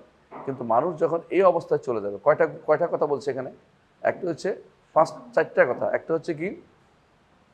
হাওয়ান মুত্তাবা, হ্যাঁ, সোহান মোতা, অর্থাৎ সে আনুগত্যের ক্ষেত্রে কি কৃপণতা, মানে কেউ শোনে না কথা। আবহাওয়া মুত্তাবা, অথবা এমন প্রবৃত্তি যা মানুষ অনুসরণ করে চলেছে, প্রবৃত্তির পিছনে ঘুরছে। এখন তো বেশিরভাগ প্রবৃত্তির পিছনে মানুষ ঘুরে, ভালো করে দেখুন, প্রবৃত্তির পিছনে ঘুরছে। দাওয়াতের চেয়ে মানুষ অনেক কিছু চাচ্ছে, অন্য জিনিস। আর হলো দুনিয়া মুসেরা, দুনিয়াকে আগায়, দুনিয়ার অনুসরণ করে চলছে, প্রাধান্য দিচ্ছে। প্রত্যেক মানুষ নিজের রায়কে প্রাণকে প্রাধান্য দিচ্ছে। এই অবস্থায় শুধুমাত্র সবগুলি একত্র হইলে, একটা না, এই অবস্থা চারটা যদি একত্র হয়, তখন শুধুমাত্র কি ত্যাগ করতে পারবে? আমরুল মারুফ নাহি ত্যাগ করতে পারবে, দাওয়াতের কাছ থেকে, না হলে দাওয়াত চালিয়ে যেতে হবে। আর সবগুলি হয়েছে, আমরা বলি না, সব সময় কোনো না কোনো সুযোগ আছে। অনেক জায়গাতে বলার সুযোগ, আমাদের সাথে ইচ্ছা করলে যে কোনো মানুষ যে কোনো জায়গাতে বলতেও পারে, ওয়াজ করতে পারে, আলোচনা করতে পারে, মসজিদে পড়তে পারে, ভিন্ন পড়াইতে পারে, কিন্তু মানুষ কিন্তু এই জায়গায় বসতে চায় না। সবাই নামটা বেশি চায়, কামের চেয়েও কোথায় নামটা বেশি হবে সেটাকে প্রচার করে। এবং এক একজন কর্মী বাহিনী, অমুক বাহিনী, তো বাহিনী বানাচ্ছে। এত বাহিনীর দরকার নয়, তো আপনি বেশি বেশি দাঁড়িয়ে ইল্লাল্লাহ তৈরি করা দরকার। ঢাকাতে একবার আমি একত্র ছিলাম, সহি আকিদার কিছু ছেলে, যুবক ছেলে, যাদেরকে সুবহান বলে। আমি বললাম যে সুবহান আমি কি চাই? সুবহান কাছে তো আমি চাই যেন তারা দাওয়াতের পথে থাকবে সবাই। এদের সাংগঠনিক নিয়ম শক্তিশালী দেখাচ্ছে, দাওয়াতি নিয়ম তো শক্তিশালী হচ্ছে না। মানে প্রত্যেকে এটা করে, প্রত্যেক দলে এটা করে। যারা এরকম দল হয়েছে প্রত্যেকে চায় সাংগঠন শক্তিশালী, সংগঠন শক্তিশালী, দাওয়াত হচ্ছে না। শক্তিশালী দাওয়াত হলে সংগঠনের, হ্যাঁ শক্তিশালী সংগঠন কি, আপনি যারা দাওয়াত গ্রহণ করেছে, দাওয়াত দিচ্ছে, দাওয়াতের ক্ষেত্রে যাইয়া যদি কোনো শক্তিশালী, এটা ভালো কথা। কিন্তু শুধু শুধু শক্তিশালী একটা সংগঠন কোনো কাজে লাগে না। এটা যদি রাজনৈতিক সংগঠন না, রাজনৈতিক সংগঠন কাজে লাগে তারা তারা ক্ষমতা যাওয়ার আশা করে। আর যারা দিন এবং আকিদার দাওয়াতের মধ্যে আছে, যেমন সুবহানের মতো বা যুব সংঘের মতো, এদের মূল কাজ কিন্তু হওয়া সংগঠন হওয়া উচিত না। এদের মূল কাজ হবে কি? দাওয়া ইলাল্লাহ। আমি বোঝাতে চাচ্ছি এটাই, কারোর বিরুদ্ধে আমি করছি না, তারা তাদের কাজ করে যাচ্ছে ভালো, কিন্তু বলতেছি তাদের মূল উদ্দেশ্য থাকা উচিত শুধু দাওয়া। কিন্তু বেশিরভাগ মানুষ দেখবেন যে দাওয়ার চেয়ে সংগঠনের প্রাধান্য বেশি। ভালো করে দেখবেন সাংগঠনিক কাজ, সাংগঠনিক এটা সাংগঠনিক, দাওয়ার পিছনে থাকে। হ্যাঁ, দাওয়ার পিছনে থাকলে দাওয়ার সংগঠন এক জিনিস না, কখনো এক করতে পারবেন না। কারণ এটা দলীয় দাওয়া আর হলো আল্লাহর দ্বীনের দাওয়া, এক জিনিস হয় না। এক জিনিস হয় না কেন? প্রত্যেকেরই দেখা যাচ্ছে দলের ক্ষেত্রে এবং দাওয়াতের ক্ষেত্রে বিরাট বিরাট ফারাক তৈরি হচ্ছে। এগুলি তারা মেনে নিচ্ছে কি জন্য? সংগঠনের স্বার্থে, সংগঠনের স্বার্থে। এটাই শরীয়তে অনুমোদিত জিনিস নয়। এরপর রাসূলুল্লাহ সাল্লাল্লাহু আলাইহি ওয়াসাল্লাম বলেছেন, আস-সাবরু ফীহিন্না কাল কাবিদি আলাল জামার। এইগুলিতে কেউ যদি সবর করে, এই অবস্থার উপরে, মানে যারা দেখতে পাচ্ছে অবস্থা কি, আজকাল দিনের উপর সবর করে টিকে থাকতে পারে, কাল কাবিদি আলাল জামার, যেন সেই ব্যক্তি কিসের মধ্যে ধরে আছে? জ্বলন্ত অঙ্গার। জ্বলন্ত অঙ্গার মানে যেগুলো পড়তেছে, এরকম কিছু হাতে মুক্তি ধরে রাখছে এই অবস্থায়। লিল আমিলি ফীহিন্না মিসলু আজরি 50 রাজুলান ইয়ামালুনা মিসলা আমালিকুম। যারা এরকম আমল করবে, মানে এই সময় যারা আমল করবে, দিন উপর টিকে থাকবে, 50 জন তোমাদের মতো। তাদের মতো বলছে না, তোমাদের মতো, রাসূলুল্লাহ সাল্লাল্লাহু আলাইহি ওয়াসাল্লাম সাহাবীদের মতো। কেন? এটা তো আমলের সওয়াবটা তারা পাবে, ঠিক আছে বুঝছেন, কিন্তু তাই বলে সাহাবী হয়ে যাবে এটা না, এটা যেন না বুঝে কেউ। সওয়াব কেন পাবে? সাহাবায়ে কেরামের একটা সময় তারা পাইছে প্রথম, পরবর্তী তাদের তো আল্লাহ জয় জয়কার দিছে এবং তাদের হাতে ক্ষমতাও আসছে, সবই আসছে, ঈমান আমল সালের হিসাবে, ফল হিসাবে, ঈমান আমল সালেহ ফল হিসাবে তারা পাইছে। কিন্তু এরপরে যখন এত অবস্থা খারাপ হবে, তখন ঈমান নিয়ে টিকে থাকাই কষ্টকর হয়ে যাবে। ঈমান নিয়ে কষ্টকর হওয়ার কারণে তারা প্রাথমিক যুগে যে মুসলিমরা যে গরিব ছিল তাদের মতো হয়ে যাবে।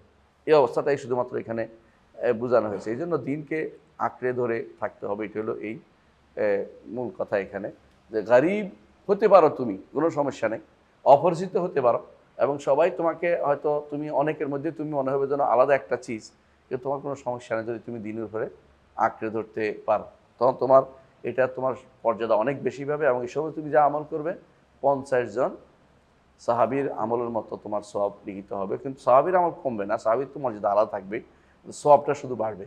এটা হলো উদ্দেশ্য। জি, এরপর পড়েন।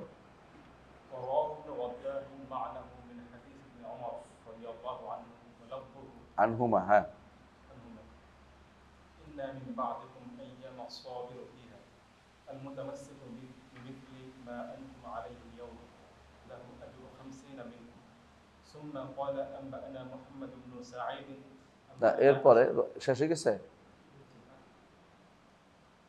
আজরু 50 মিনকুম, শেষ এখানে। আচ্ছা, একটু পড়ি। ইবনু ওয়াদ্দাহ, তার একটা কিতাব আছে, আল বেদা ওমা রুইয়াফি, এরকম আল বেদা ওমা রুইয়াফি, ইবনু ওয়াদ্দাহের কিতাব। উনি কুরতুবী এবং খুব ভালো লিখেছেন, এখন অনেক বেদাতের কিছু উদাহরণ তিনি দিয়েছেন এবং সুন্দর একটা কিতাব। এটা অনেক, আমার কাছেও আছে এক কপি, ভালো, নেটেও পাওয়া যায়। ওনার এই কিতাবে আছে, উনি নিয়ে আসছেন, শাইখুল ইসলাম উদ্দিন আব্দুল ওয়াহাব ওখান থেকে নিয়ে আসছেন। বেমায়নাহু, মায়নাহু অর্থ কি? উনি শব্দ আনেন নাই, উনি আনছেন কথাটা। এই জন্য দেখবেন যে অনেক জায়গাতে শব্দ হাদিসের বেশ কম থাকবে মূল হাদিস থেকে।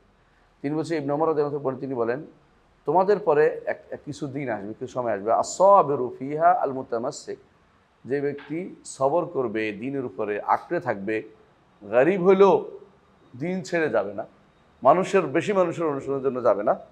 হ্যাঁ, কি বলছে? তোমরা যে আজকে যেটার উপর আসো এটার উপর যদি থাকতে পারে তারা, তো তাকে লাহু আজরু 50 মিনকুম, তোমাদের মধ্যে 50-এর মতো সওয়াব তারা পাবে। কিলা ইয়া রাসূলুল্লাহ মিনহুম, বলা হলো ইয়া রাসূলুল্লাহ তাদের মধ্যে থেকে, ক্বালা বাল মিনকুম, মানে তোমাদের মধ্যে থেকে। এটা হলো, ওটা তো মুখস্থ, এটা হলো হাদিসের শব্দ আর কি, কম দেয়া আছে, হ্যাঁ অসুবিধা নেই। মানে এটা হলো ওটা লিখছে মায়না, ওই জন্য বলছে কোনো অসুবিধা নেই, এই জন্য তো মায়না উল্লেখ করছেন তিনি। তারপর বলছে সুম্মা কালা, তারপর তিনি কি করছেন, হাদিস বর্ণনা করতেছেন। আরেকটা বলছেন কি, কে বর্ণনা করছেন, এটা হলো ইবনু ওয়াদ্দাহ। আম্বানা মাহমুদ বিন সাঈদ পড়েন।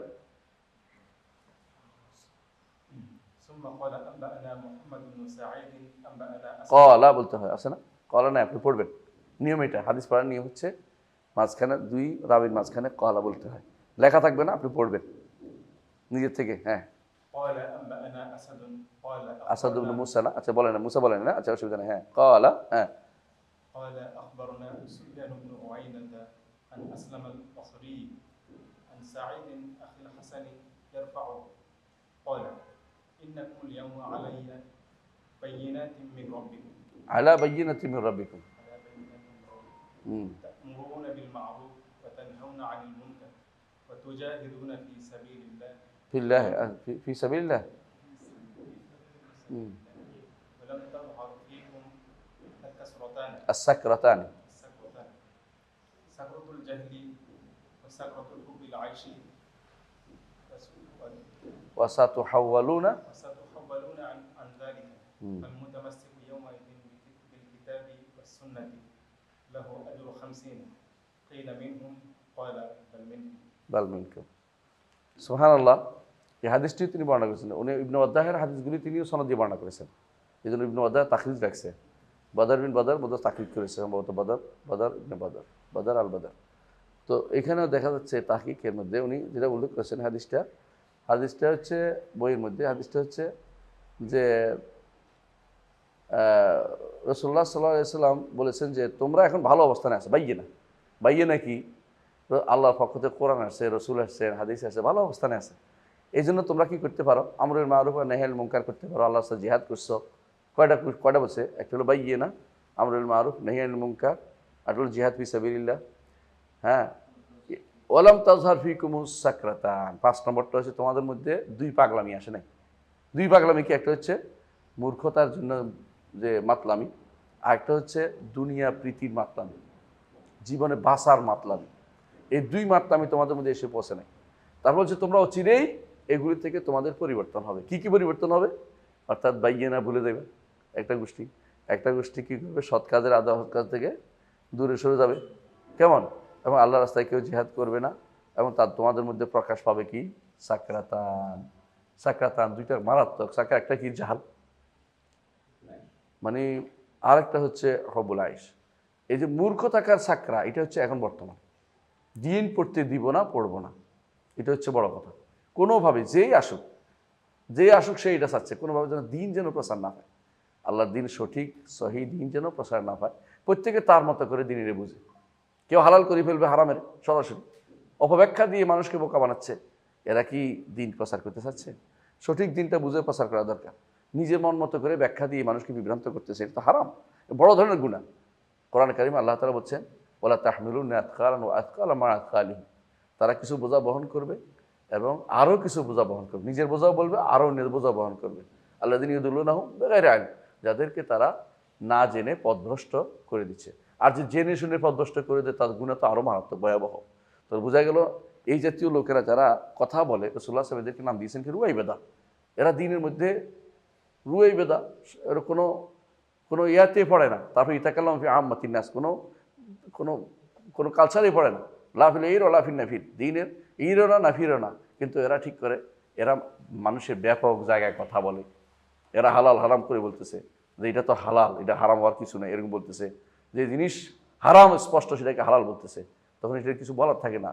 কারণ এরা বোঝা গেল যে এরা ধীরে ধীরে কি হয়েছে, জাহালকে প্রাধান্য দিচ্ছে, জাহালকে।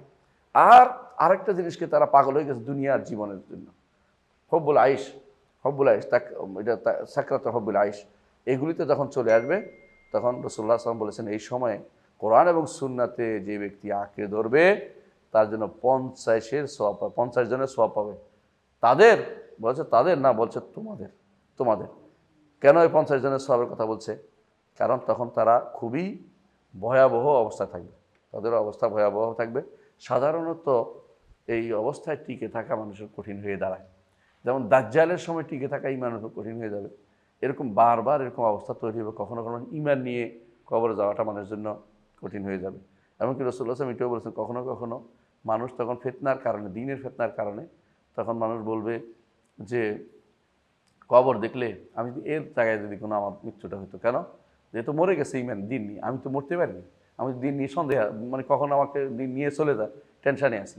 এই জন্য এরা, এই জন্য তাদের স্বভাবটাও একটু বেশি হবে, স্বভাবটাও বেশি হবে। জি, সামনে আগে। وله بإسناده المعرفي قال قال رسول الله صلى الله عليه وسلم طوبى للغرباء الذين يتمسكون بكتاب الله حين يتركون يعملون بالسنة حين تطفأ.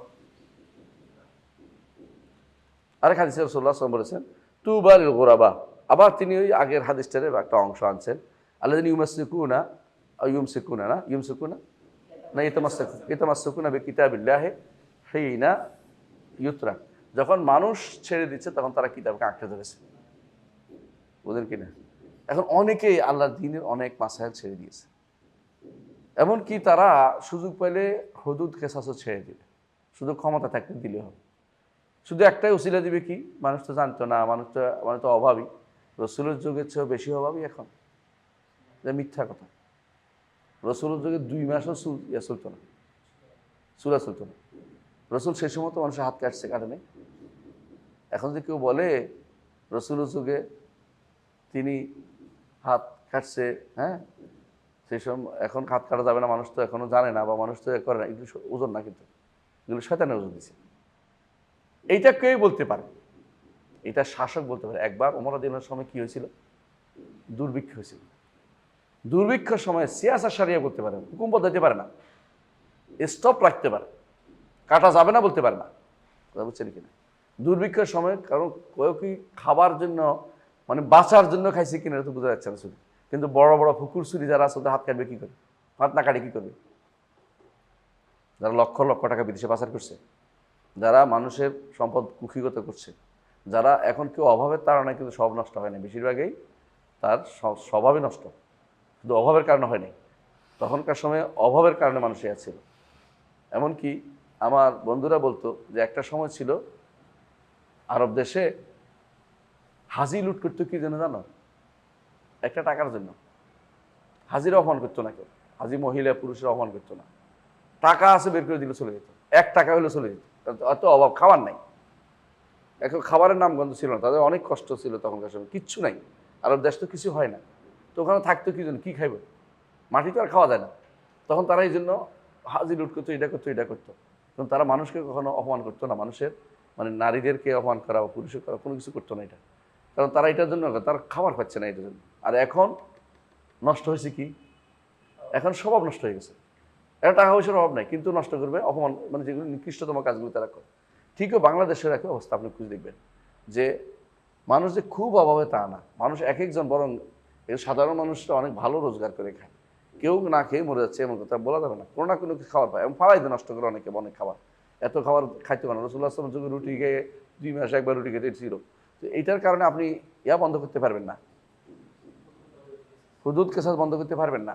সুতরাং আগে থেকে আপনি বলে রাখছেন যেন, যাতে করে মানুষ আপনার ভোট দেয় যে হুদুদ কেসাস তো সবসময় প্রবর্তন করা যাবে না, এটা আপনি বলতে পারেন না। হুদুদ প্রবর্তন করবেন, আপনি সাহস করে বলবেন, কারণ মানুষগুলি সবই হচ্ছে চোর ব্যাটফার, এগুলি জানাইতে হবে যে হুদুদ কেসাস প্রচার করবো, আমরা গেলে হুদুদ কেসাস চালু করব।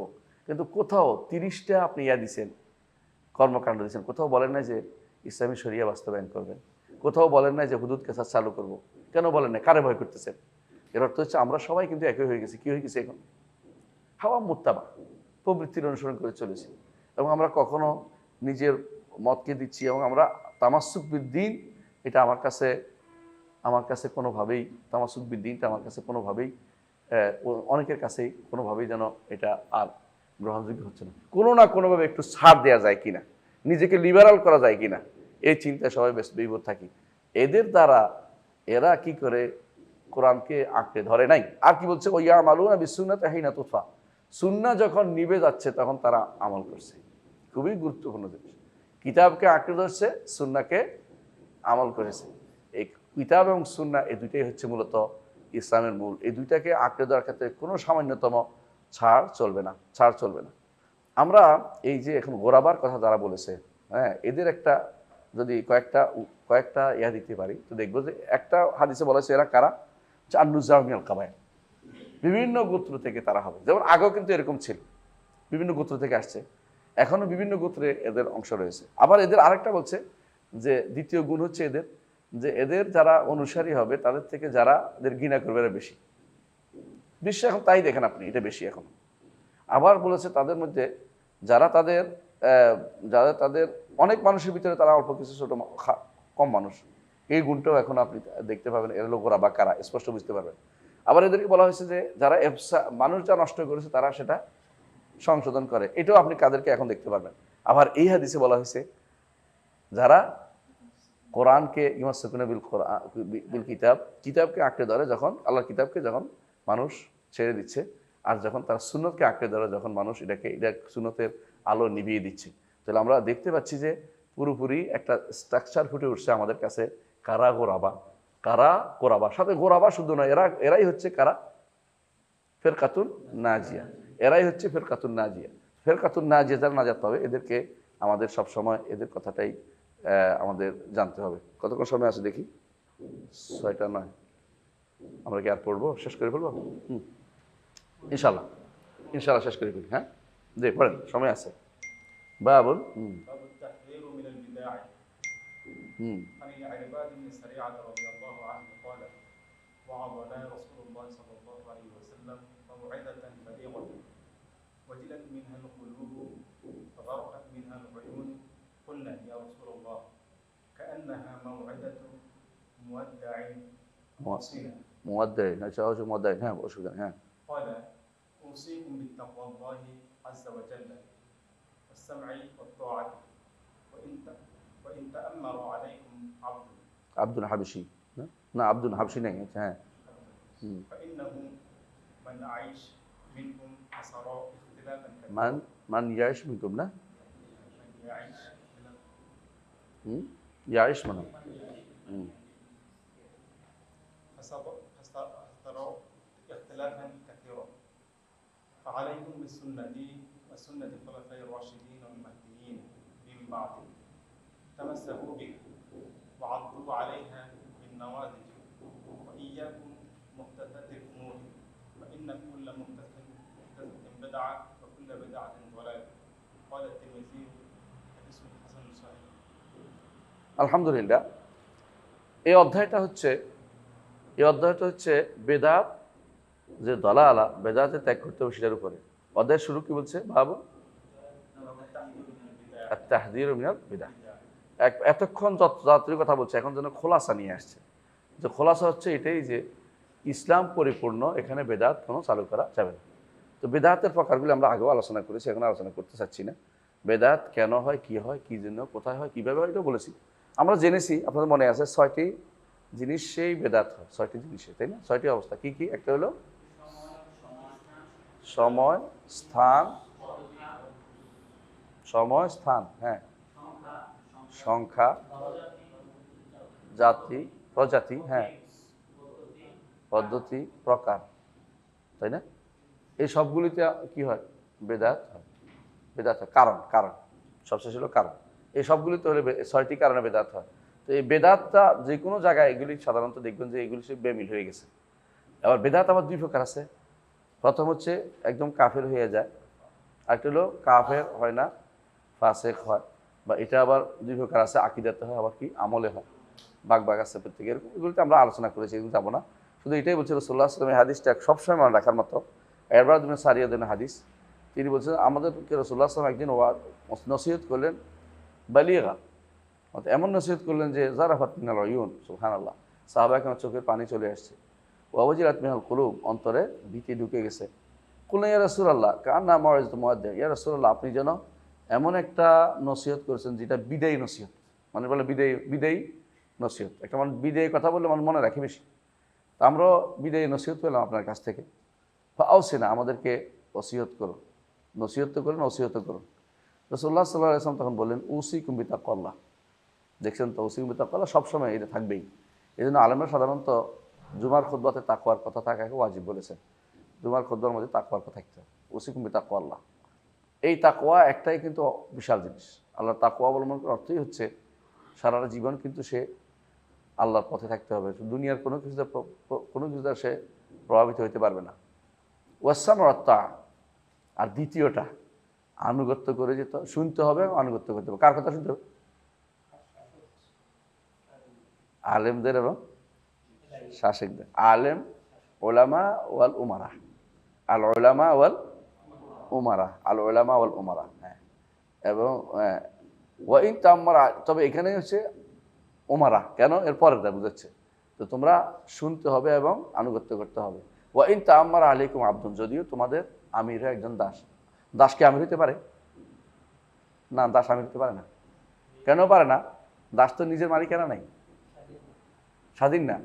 দাস কিন্তু আমির হইতে পারে না, কিন্তু আমির না হইয়েও যদি হয়েও যায়, মানে জোর করে হয়ে গেল কোনো কারণে, যেমন মামলুকরা হয়েছিল, মামলুকদেরকে শেষে বায়ল সুলতান ওলামা ইজ্জুদ্দিন আব্দুল সালামকে বলতো বায়ল ওমারা বলতো, কারণ তিনি তখন এদেরকে বিক্রি করছে 1 টাকার বিনিময়ে, আর আজাদ করছে। মানে বলছে আমাকে দান করে দেন, এদেরকে দান করছে, তিনি 1 টাকার বিনিময়ে আজাদ করে দিচ্ছে। এই জন্য ওনাকে বলো বায়ল ওমারা, কারণ বলতেছে এদের তো শুদ্ধ নাই, এদের পিছনে নামাজ পড়তে পারতেছি না, এদের পিছনে এটা করতে পারছে না, জিহাদ করতে পারছে, ওরাও ডাকতে পারে না, কারণ মামলুকদের ক্ষমতা নাই কাউকে কিছু করার। মামলুক তো দাস, তো এদের স্বাধীন হতে হয়। তো বলছে একটা দাস তো কোনোদিন হতে পারে না, কি রাষ্ট্রপ্রধান হতে পারে না, তাই না? তো যদিও রাষ্ট্রপ্রধান হয়েও যায়, তবুও মানতে হবে। সুবহানাল্লাহ, কেমন কত বড় করছে, আপনি কি চিন্তা করে দেখছেন? তাহলে বোঝা গেল যে রাষ্ট্রীয় নিরাপত্তা রক্ষার্থে রাষ্ট্রীয় আনুগত্য মেনে চলাটা মুসলিম রাষ্ট্রের রক্ষার্থে এটা খুবই গুরুত্বপূর্ণ একটা পয়েন্ট। এই জন্য বলছে ইনতা আমার আলাইকুম আব্দুল। অন্য বর্ণা হাদিসে আসছে যে কান্না রাসহু জাবিবা, তার মাথা যেন কিশমিশ। কিশমিশ যখন দেখবেন আঙ্গুর শুকিয়ে কিরকম হয়ে যায় না, তো অনেক সময় দেখবেন যে কারো কারো মাথা আছে একবারে ছোট্ট এবং হয়ে রয়েছে, মানে খুব বেশি সৌন্দর্য কিছু না, বরং হ্যাঁ টোরা টোরা হয়ে রয়েছে। তো এই মানুষগুলো যদি ক্ষমতায়ও এসে যায়, তারপরে তোমার ক্ষমতা আসার কারণ তাদেরকে মেনে চলতে হবে, এটাই হলো কথা। হ্যাঁ, তারপর কি বলছে? না, শেষ হয় নাই। তারপর বলতেছে ওয়াইয়াকুম, না ইয়াশমিকুম, এবারে আসছে, জেনে রাখো তোমাদের মধ্যে যারা জীবিত থাকবে ফাসে ইখতিলাফান কাসীরা, অনেক মতভেদ দেখতে পাবে। এখন নাই তো, না আছে, অনেক মতভেদ দেখতে পাবে। হ্যাঁ, তখন কি করতে হবে? ফাআলাইকুম বিসুন্নতি ওয়া সুন্নাতুল খুলাফায়ে আর-রাশিদিন আল-মাহদিয়িন। ফাআলাইকুম বিসুন্নতি, তোমাদের উপর কর্তব্য হবে সুন্নতকে মেনে চলা, আমার সুন্নতকে মেনে চলা। ওয়া সুন্নাতুল খুলাফায়ে আর-রাশিদিন, আর আমার খলিফায়ে রাশেদ যারা আমার পরে আসবে, বোঝা গেল রাসূলের পরে খলিফায়ে রাশেদ হবে, মাহদিয়িন, হেদায়েতপ্রাপ্ত, হেদায়েতের কাজে নিয়োজিত, এদের মতকে অনুসরণ করে চলতে হবে। এটাও কিন্তু ইয়ার একটা তার নবুয়তের প্রমাণ, এটাও খলিফায়ে রাশেদ হবে, বাস্তব হয়েছে। আদু আলাইহা বিন নওয়াজিস, গোয়ালির দাঁত দিয়ে সেটা আটকে ধরো। ওয়া ইয়াকুম ওয়া মুহদাসাতুল উমুর, নতুন কোনো কিছু থেকে বেঁচে থাকো। ফাইন্না কুল্লা মুহদাসাতিন বিদআহ ওয়া কুল্লা বিদআতিন দালালাহ। ক্বালা তিরমিজি হাদিসুন হাসানুন সাহিহ। আলহামদুলিল্লাহ, অর্থ বুঝছি। হুযায়ফা, হ্যাঁ হুযায়ফা বলেন।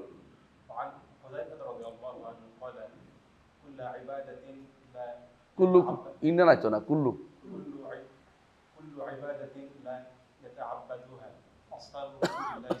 লা ইয়াতাআব্বাদহা আসহাবু রাসূলুল্লাহ মুহাম্মদ সাল্লাল্লাহু আলাইহি ওয়াসাল্লাম। হ্যাঁ, ফালা تتعبدوها فإن الأول لم يدع للآخر مقالا فاتقوا الله يا معشر القراء وخذوا طريق من كان قبلكم رواه আবু দাউদ।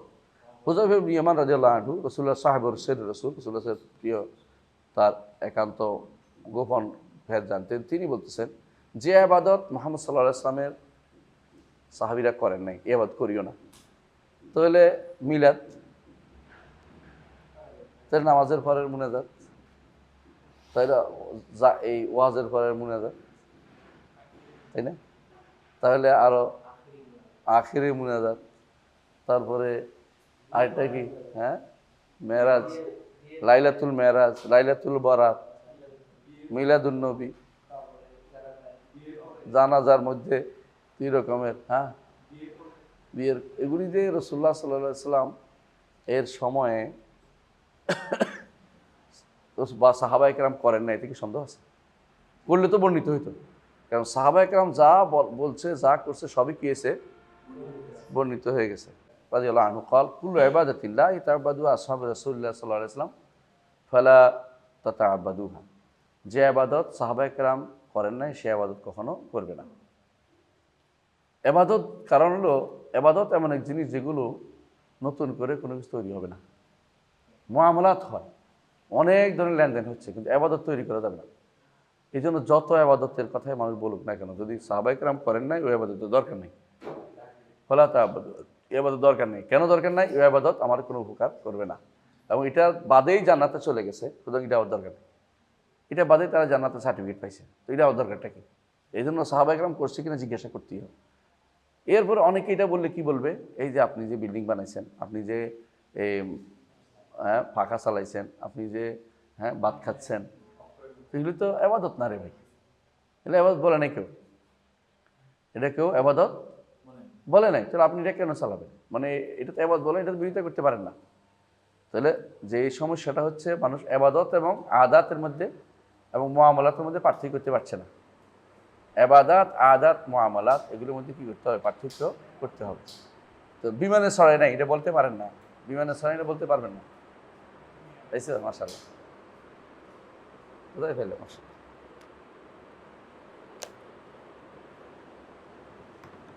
দুনিয়ায় মানে বিমানে ছড়ায় না এটা বলতে পারবেন না। বিমান তো ইবাদতের জিনিস না, বুঝলেন না কথাটা? অনেকে বলে যে এই আপনি যে ফ্যান চালাচ্ছেন, ফ্যান কি ইবাদতের জিনিস? হ্যাঁ, এই জাতীয় কথাগুলো হচ্ছে বেহুদা তর্ক করা। এটা ইবাদত জিনিস না। ইবাদতের ক্ষেত্রে হইল বেদাত হয়, আদাতের ক্ষেত্রে বেদাত হয় কখন? যখন ইবাদতের সাথে যুক্ত করা হয়, ইবাদতের সাথে যুক্ত করা হয়, অথবা সওয়াবের আশা করা হয়, অথবা কাফেরদের অনুসরণ করা হয়। এটা আমরা ওদিন বলছিলাম 3 কারণ। তো কিন্তু সাধারণ মুআমালাতের ক্ষেত্রেও বেদাত হয় যদি এটাকে এটার সাথে কি করা হয়? শরীয়ত সমৃদ্ধ নিষিদ্ধের সাথে যুক্ত করা হয়, তখন আবার বেদাতি বলে, হারামও বলে। কিন্তু মৌলিকভাবে ইবাদতের ক্ষেত্রে যে যা করে জান্নাতে যেতে হয়, এখানে অন্য কিছু যোগ করার সুযোগ নেই। এখানে কোনোটাকে বেশি গুরুত্ব দেওয়ারও সুযোগ নেই। গুরুত্ব কিসের আসবে? কোরআন এবং সুন্নাহ যেটাকে গুরুত্ব দিচ্ছে সেটাই গুরুত্ব হবে। আমি তোমাকে দিচ্ছি, আছে তোমার কাছে এখন? চলতেছে? আচ্ছা, তো ইবাদতের ক্ষেত্রে যে রাসূলুল্লাহ সাল্লাল্লাহু আলাইহি ওয়াসাল্লাম সাহাবীরা করেন নাই, কিয়ামত পর্যন্ত এটা ইবাদত করা লাগবে না। এই জন্য ইমাম মালিক রাহমাতুল্লাহ থেকে এরকম বর্ণিত আছে, তিনি বলেছেন যে কুল্লু ইবাদাতিন লাম ইয়াতাআব্বাদ বিহা আসহাবু রাসূলুল্লাহ সাল্লাল্লাহু আলাইহি ওয়াসাল্লাম ফালা তা'বুদু। একই কথা উনি বলছেন যে ইবাদত সাহাবীরা করেন নাই, সেই ইবাদত তোমার করার দরকার নাই। ফাইনাল আউয়ালা লাম ইয়াদাল আখিরি মাকালা। আউয়াল মানে কি? সাহাবায়ে কেরাম লাম ইয়াদা ছেড়ে যান নাই, আখিরি মাকালা পরবর্তী দিনে কোনো কথা বলার জায়গা রাখেন নাই, ইবাদতের জায়গা রাখেন নাই, মানে নতুন করে ইবাদত বানানোর জায়গা রাখেন নাই। ফাত্তাকুল্লাহ ইয়া মাশাল কুররা, হে কুররা বলতে এখানে বোঝাচ্ছে কাদেরকে? ছাত্রদেরকে, যারা পড়তে আসে, কোরআন পড়তে আসে, হাদিস পড়তে আসে, এদেরকেই ইয়ে মাশাল কুররা। বিশেষ করে কোরআনে কারীম পড়ার ক্ষেত্রে তারা বিভিন্ন রকমের অবস্থান নিত, এই জন্য কুররা বলছে। ওয়া খুযু তরিকা মান কানা ক্বাবলাকুম, আগে যারা ছিল তাদের পথে তোমরা চলো। তার থেকে অন্য বর্ণায় আসছে যে ইত্তাবিউ ওয়ালা তাবতাদিরু ফাকাদ কুফিতুম, অনুসরণ করো, বেদাত করো না, তোমার যথেষ্ট হয়ে গেছে। এই হাদিসটা হলো আবু দাউদ বর্ণনা করেছেন, ইমাম আবু দাউদ বর্ণনা করেছেন। দারামি থেকে একটা হাদিস আনবেন লম্বা, এটা শেষ দিয়ে উনি শেষ করবেন সম্ভবত, আপনারা জানেন। তো এটা আমরা পড়ি। ক্বালা দারামি,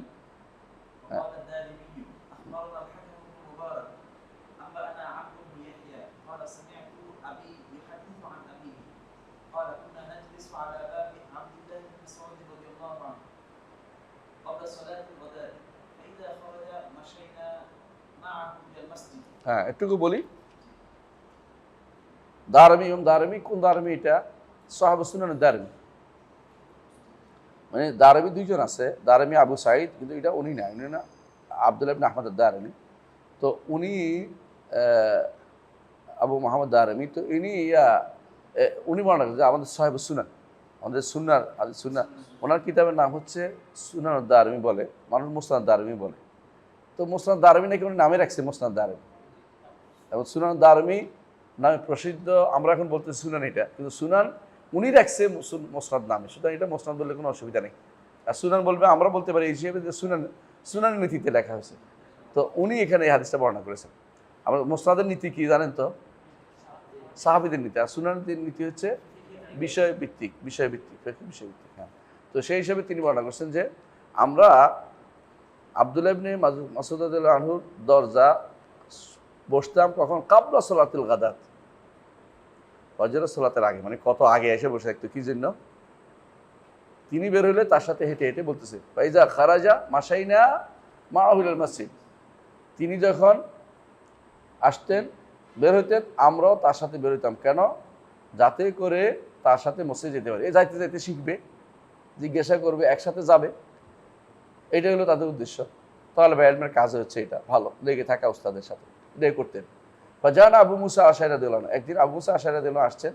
ফাকালা, তিনি বললেন আখরাজা আলাইকুম আবু আব্দুর রহমান বাদু, আবু আব্দুর রহমান কি বের হয়ে গেছে? কুলনা লা, অন্যদিন এখনো বের হয়নি। ক্বালা ফাজালাসা মা'ানা, তিনি আমাদের সাথে বসলেন যে আবু আব্দুর রহমান বের হবে। ফালাম্মা খারাজা কুমনা ইলাইহি জামিআন, যখন তিনি বের হলেন আমরা সবাই দৌড়ে গেলাম। ইনিও সাহাবী, কিন্তু কতটুকু সম্মান করতেন? আব্দুল্লাহ মাসউদের সম্মান কিন্তু অনেক বেশি ছিল। এবং তাকে বলছেন ওমর রাদিয়াল্লাহু যখন পাঠাইছিলেন ওখানে, তখন বলছেন যে আমি নিজের থেকে আসার তুহু আলা নাফসি, আমার দরকার, তারপর তোমাদের জন্য পাঠাইছি। এটা হলো আব্দুল্লাহ ইবনে মাসউদ রাদিয়াল্লাহু আনহু। কুমনা ইলাইহি জামিআন ফাকাল আবু মুসা বললেন, আবু মুসা আশআরী রাদিয়াল্লাহু আনহু বললেন, ইয়া আবু আব্দুর রহমান, আবু আব্দুর রহমান, ইন্নী রাআইতু আনিফা ফিল মসজিদ আমরান আনকারতুহু, মসজিদে আমি কিছুক্ষণ আগে একটা জিনিস দেখলাম যেটাকে আমি খুবই খারাপ মনে করতেছি। আলহামদুলিল্লাহ আলাম আরা ইল্লা খায়রান, তবে আমি খুব খারাপ কিছু দেখি না, কিন্তু জিনিসটা আমার কাছে মানে অচেনা জিনিস মনে হচ্ছে। এটা আঙ্কার তো অচেনা বলার উদ্দেশ্য, অচেনা জিনিস মনে হয়েছে। ক্বালা ফামা হুয়া, তিনি বললেন কি হলো? ক্বালা ইন ইশতাফা সাতারাহু, যদি আপনি জীবিত থাকেন দেখতে পাবেন নিজেই। ক্বালা, তিনি বললেন রাআইতু ফি মসজিদে কওমান হিলাকান জুলুসান, মসজিদের মধ্যে দেখলাম যে কিছু মানুষ কি হচ্ছে, হালকা ধরে বসছে, গোল হইয়া বসছে। ইয়ান্তাজিরুনা সালাতা, সালাত অপেক্ষা করতেছে। ফি কুল্লি হালকাতিন রাজুল, প্রত্যেক হালকার মধ্যে কি আছে? একাধিক হালকা তৈরি, একটা দুটো না, অনেকগুলো হালকা। অফি আইদিহিম হাসা, তাদের হাতে আছে কি? পাথর, তসবিহ আর কি, ধরো না তসবিহ দানা।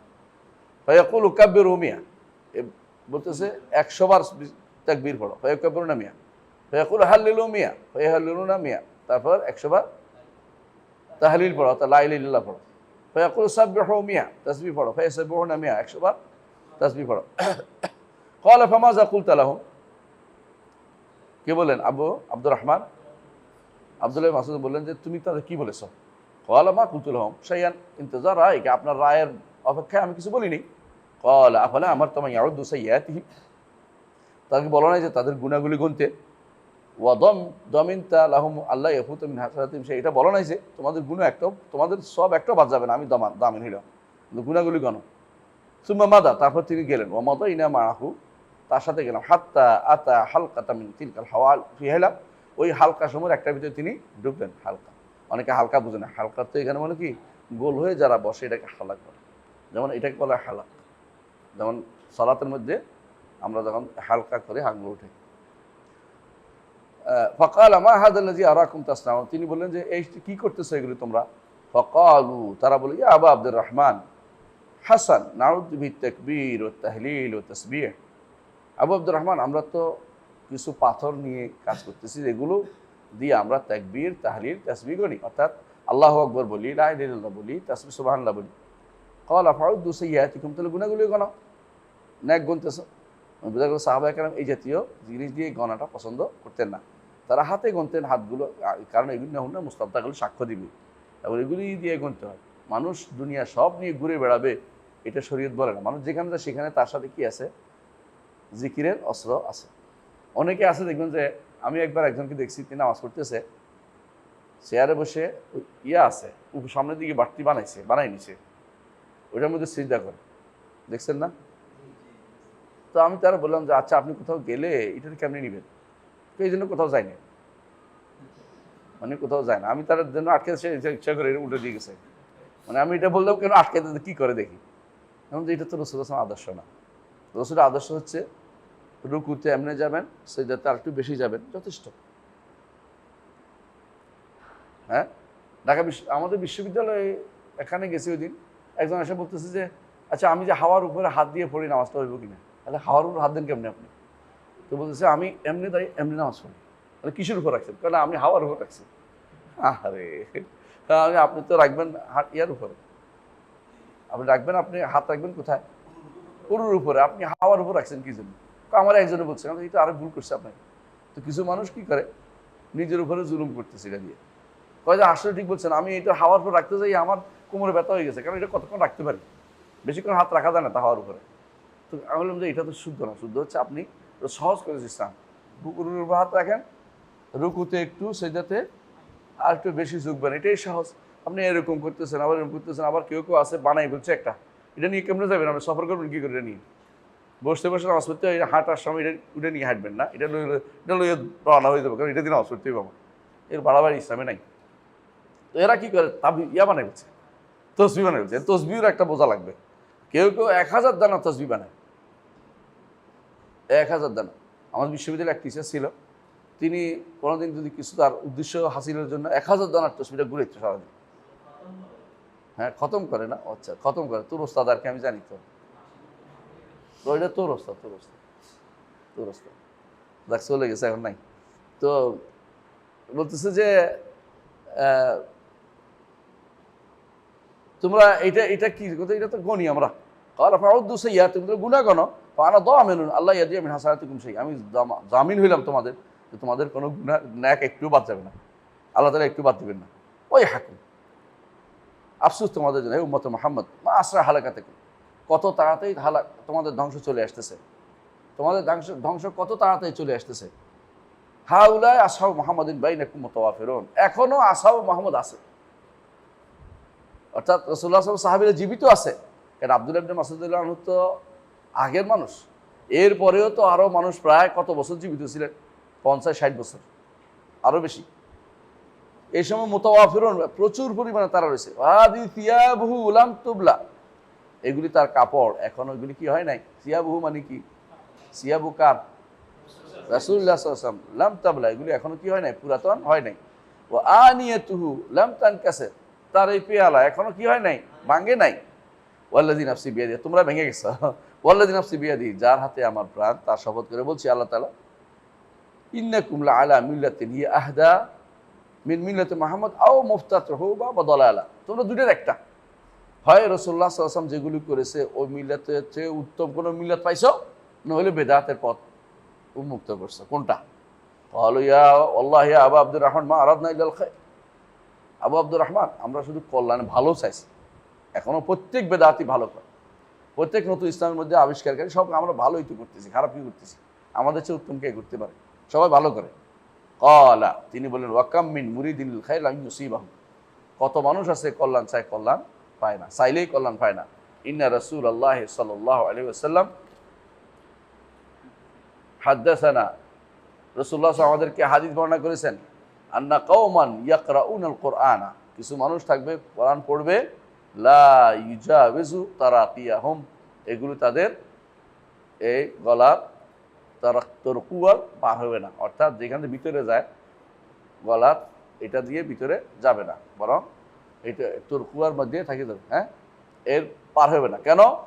কারণ এগুলি পড়ার ভিতরে থাকবে, এরা কোনো ফকি না, বুঝবে না, দিন বুঝে না, না বুঝে কাজ করে। বর্তমানে এটা সবচেয়ে বেশি, দিন বুঝে না, কিন্তু তারা প্রচুর পরিমাণে নিজেদেরকে আল্লামা খেতাব দিয়ে বসে গেছে। ও আইমুল্লাহ লা আদরি, আল্লাহ শপথ করে বলছেন, লা আদরি, আমি জানি না, লা আল্লাহ আকসারাহুম ইয়াকুনু মিনকুম, হতে পারে তোমাদের অনেকের অন্তর্ভুক্ত হইবা। যাদের কথা রাসূল বলেছেন, তাদের কথা বলছেন, কাদের? খারিজির কথা বলছেন। খারিজিদের গলার কণ্ঠ দিয়ে ভিতরে কি নামবে না? কোরআন নামবে না। সুম্মা তাওয়াল্লা আনহুম, তারপর তিনি সেখান থেকে ফিরে আসলেন। ক্বালা আমর ইবনে সালামা, আমর ইবনে সালামা বলেন, রাআইতু আম্মাতা উলাইকাল হেলা, ওই সমস্ত হালকা হালকার মধ্যে জিকির করতো, সুবহানাল্লাহ, আলহামদুলিল্লাহ, তাসবিহ পাঠ করতো, অধিকাংশ আমি দেখেছি ইউতাইনুনা ইয়াওমান নাহারাওয়ান মিনাল মাআল খাওয়ারিজ, এরা খারিজদের সাথে যুক্ত হইয়া আমাদের সাথে যুদ্ধে লিপ্ত হয়েছিল। এরা নাহারাওয়ানের দিনে প্রমাণিত হলো যে তিনি যেটা বলছেন আব্দুল্লাহ ইবনে মাসউদ রাদিয়াল্লাহু আনহু, তিনি যে তাওয়াসসুম করেছিলেন যে এটা হতে পারে, আমি জানি না, আল্লাহর শপথ, এটা হতে পারে তোমরা, সেটাই হয়ে গেছে। এরাই বেদাতি, ওই গোষ্ঠীর অন্তর্ভুক্ত হয়েছে। কেন হয়েছে? কারণ চেহারা তো ভালো চাইছে, দেখতে ভালোই। এমনকি আমি এই হাদিস বলার পরে একজন বলতেছে সুবহানাল্লাহ, আলহামদুলিল্লাহ, আল্লাহু আকবার 100 হাদিস আছে। হাদিস নাই? আছে। সমস্যা কোথায় বলো তো? কাইফিয়া। এই কাইফিয়া তো নাই, এক। দ্বিতীয়ত এই কাইফিয়া যেমন নাই, এই সময় নির্ধারিত করছে, এটাও নাই। এবং এটাকে তারা আরো বেশি কল্যাণের কাজ মনে করতেছে, এটাও নাই। এর অর্থ হচ্ছে যদি তারা করতো তাহলে একাকি করতো, জমাই করার তো কোনো হাদিস আসে নাই। এই পদ্ধতিটাই পুরোটাই হচ্ছে কি বেদাত। এই আরেকটা বেদাত হচ্ছে এটা পাথর দিয়ে গুনতেছে, আরেকটা বলছে ঘোষণা দিচ্ছে কাব্যের ওমিয়া হাল্লুল ওমিয়া, এটাও বেদাত। তো আদর্শ ছিল না এগুলি। তাহলে 3-4 বহু রকমের বেদাত এখানে আছে। এই যারাই এগুলি বেদাত করে, এখন যতগুলি পীর ফকির আছে, যতগুলি এরকম দলীয় মানুষ আছে, এদের যে বেদাতগুলি হয়, এগুলির বিরুদ্ধে বলে অনেকে খেপে যায়। আচ্ছা বেদাত তো দেখতে পাচ্ছি, তুমি কেমন চুপ থাকি? যারা দেখে না তারা বলে অন্ধ, তুমি তো দেখতে পাচ্ছ, তুমি কেন চুপ থাকবা? এদের সময় এগুলি বললে এরা কি করবে? শেষ পর্যন্ত বলবো যে এটা তো কল্যাণ আছে, এটা তো কল্যাণ আছে, বুঝলেন না? যদি আপনাদেরকে বলেন যে ইসলামে কি নাই, হরতাল নাই, ধর্মঘট নাই, ইসলামে হরতাল ধর্মঘট নাই, আসলে এরা কি করব? এর মধ্যে কল্যাণ বেশি। তো আপনি প্রতিবাদ কেমনে করবেন? প্রতিবাদ কেমনে করবেন? দেশ কেমনে বদলাবেন? দশ কেমনে বদলাবেন? মানে আপনি বদলানোটা এখন খুবই জরুরি, বুঝলেন তো? কিভাবে বদলাইতে হইব? গায়ের জোরে, ক্ষমতা দিয়ে। কিন্তু বদলানোর সিস্টেমটা ইসলামে এইভাবে নয়। ইসলামে বদলানোর সিস্টেমটা হচ্ছে দাওয়াত এবং তাবলীগের মাধ্যমে। ওই জায়গাটা হেরে গেছে। ওই জায়গাটা এক গোষ্ঠী নিচে, সেগুলি যে তাবলীগ করে, সেই তাবলীগ করে, হাদিস তাবলীগ করে। এই যে আরেক বেদারে পড়ছি, বুঝলেন না কথাটা? সে যা করে এগুলি কোনোটাতেই ইমানের কোনো আচর বলে খুঁজে পাওয়া যায় না। নিজেরা বানিয়ে বানিয়ে কাজগুলি করে। প্রত্যেকে দেখি বাংলা বইটা পড়ে, বইটা পড়ে শেষ করে। এটা কি ইসলাম কায়েম করে? এটা দিই কি পড়বে? এটা দিই অনেকে দিন বুঝে নাই, কোরআন পড়তে পারে না ভালো করে, শরিয়া বুঝে নাই, হাদিস বুঝে নাই, কিন্তু ঠিকই মনে করে সে যেটা করতেছে এর চেয়ে উত্তম কোনো পদ্ধতি আর নাই। আবার এর নাম দিছে একামতে দিন। মোট কথা এটাই যে ইসলাম কমপ্লিট, যেটা কমপ্লিট এটাকে আর কমপ্লিট করার দরকার নেই। আপনি কিছু বাড়াবেন না, আপনি বেদাতকে সরান, ইসলামের উপর পরিপূর্ণভাবে আমল করেন, ইসলামকে নিয়ে খুশি হন, জীবিত অবস্থায় সর্ব অবস্থায় ইসলামের উপর থাকেন, দাঁড়ানো অবস্থায়, বসা অবস্থায়, শোয়া অবস্থায় ইসলামের উপর যদি আপনি থাকতে পারেন, আপনি ইনশাল্লাহ সফল হতে পারেন। রাসূল সাল্লাল্লাহু আলাইহি ওয়াসাল্লাম এটাই চেয়েছে, ইসলামের উপর থাকেন, কোনোভাবেই কোনো কাজ থেকে কিছু ধার করার দরকার নেই। ইসলামে যেটা আছে এটাকে কি করেন? উৎকর্ষ সাধন করেন। ইসলামে যে নীতি আছে এটাকে উৎকর্ষ করুন। নিজের পক্ষ থেকে কোনোখান থেকে সামান্য ধার করে এনে বলেন না যে এটা তো ইসলাম সমর্থন করে, ইসলাম এটা সমর্থন করে, এটা নয়। ইসলাম এটা করে কিনা এটা করে, ইসলাম এটা আছে কিনা এটা বলে। ইসলাম সমর্থন করে এই জাতীয় নীতি এখানে গ্রহণযোগ্য হবে না। একজন মানুষ যদি কোনো, খেয়াল করেন, একজন মানুষ যদি কোনো মূর্খতাবশত এমন কোনো কাজ করে যে কাজটা ঘটনাস্থল ইসলামের সাথে মিলে গেছে, তাও তবু তো সে জাহান্নামী। যে বিচারের কথা বলছি আর কি, ধরেন বিচার করছে এলেম ব্যতীত, রাসূল বলেছেন কাদিয়ানে ফিন্নার, 2 বিচারক জাহান্নামী।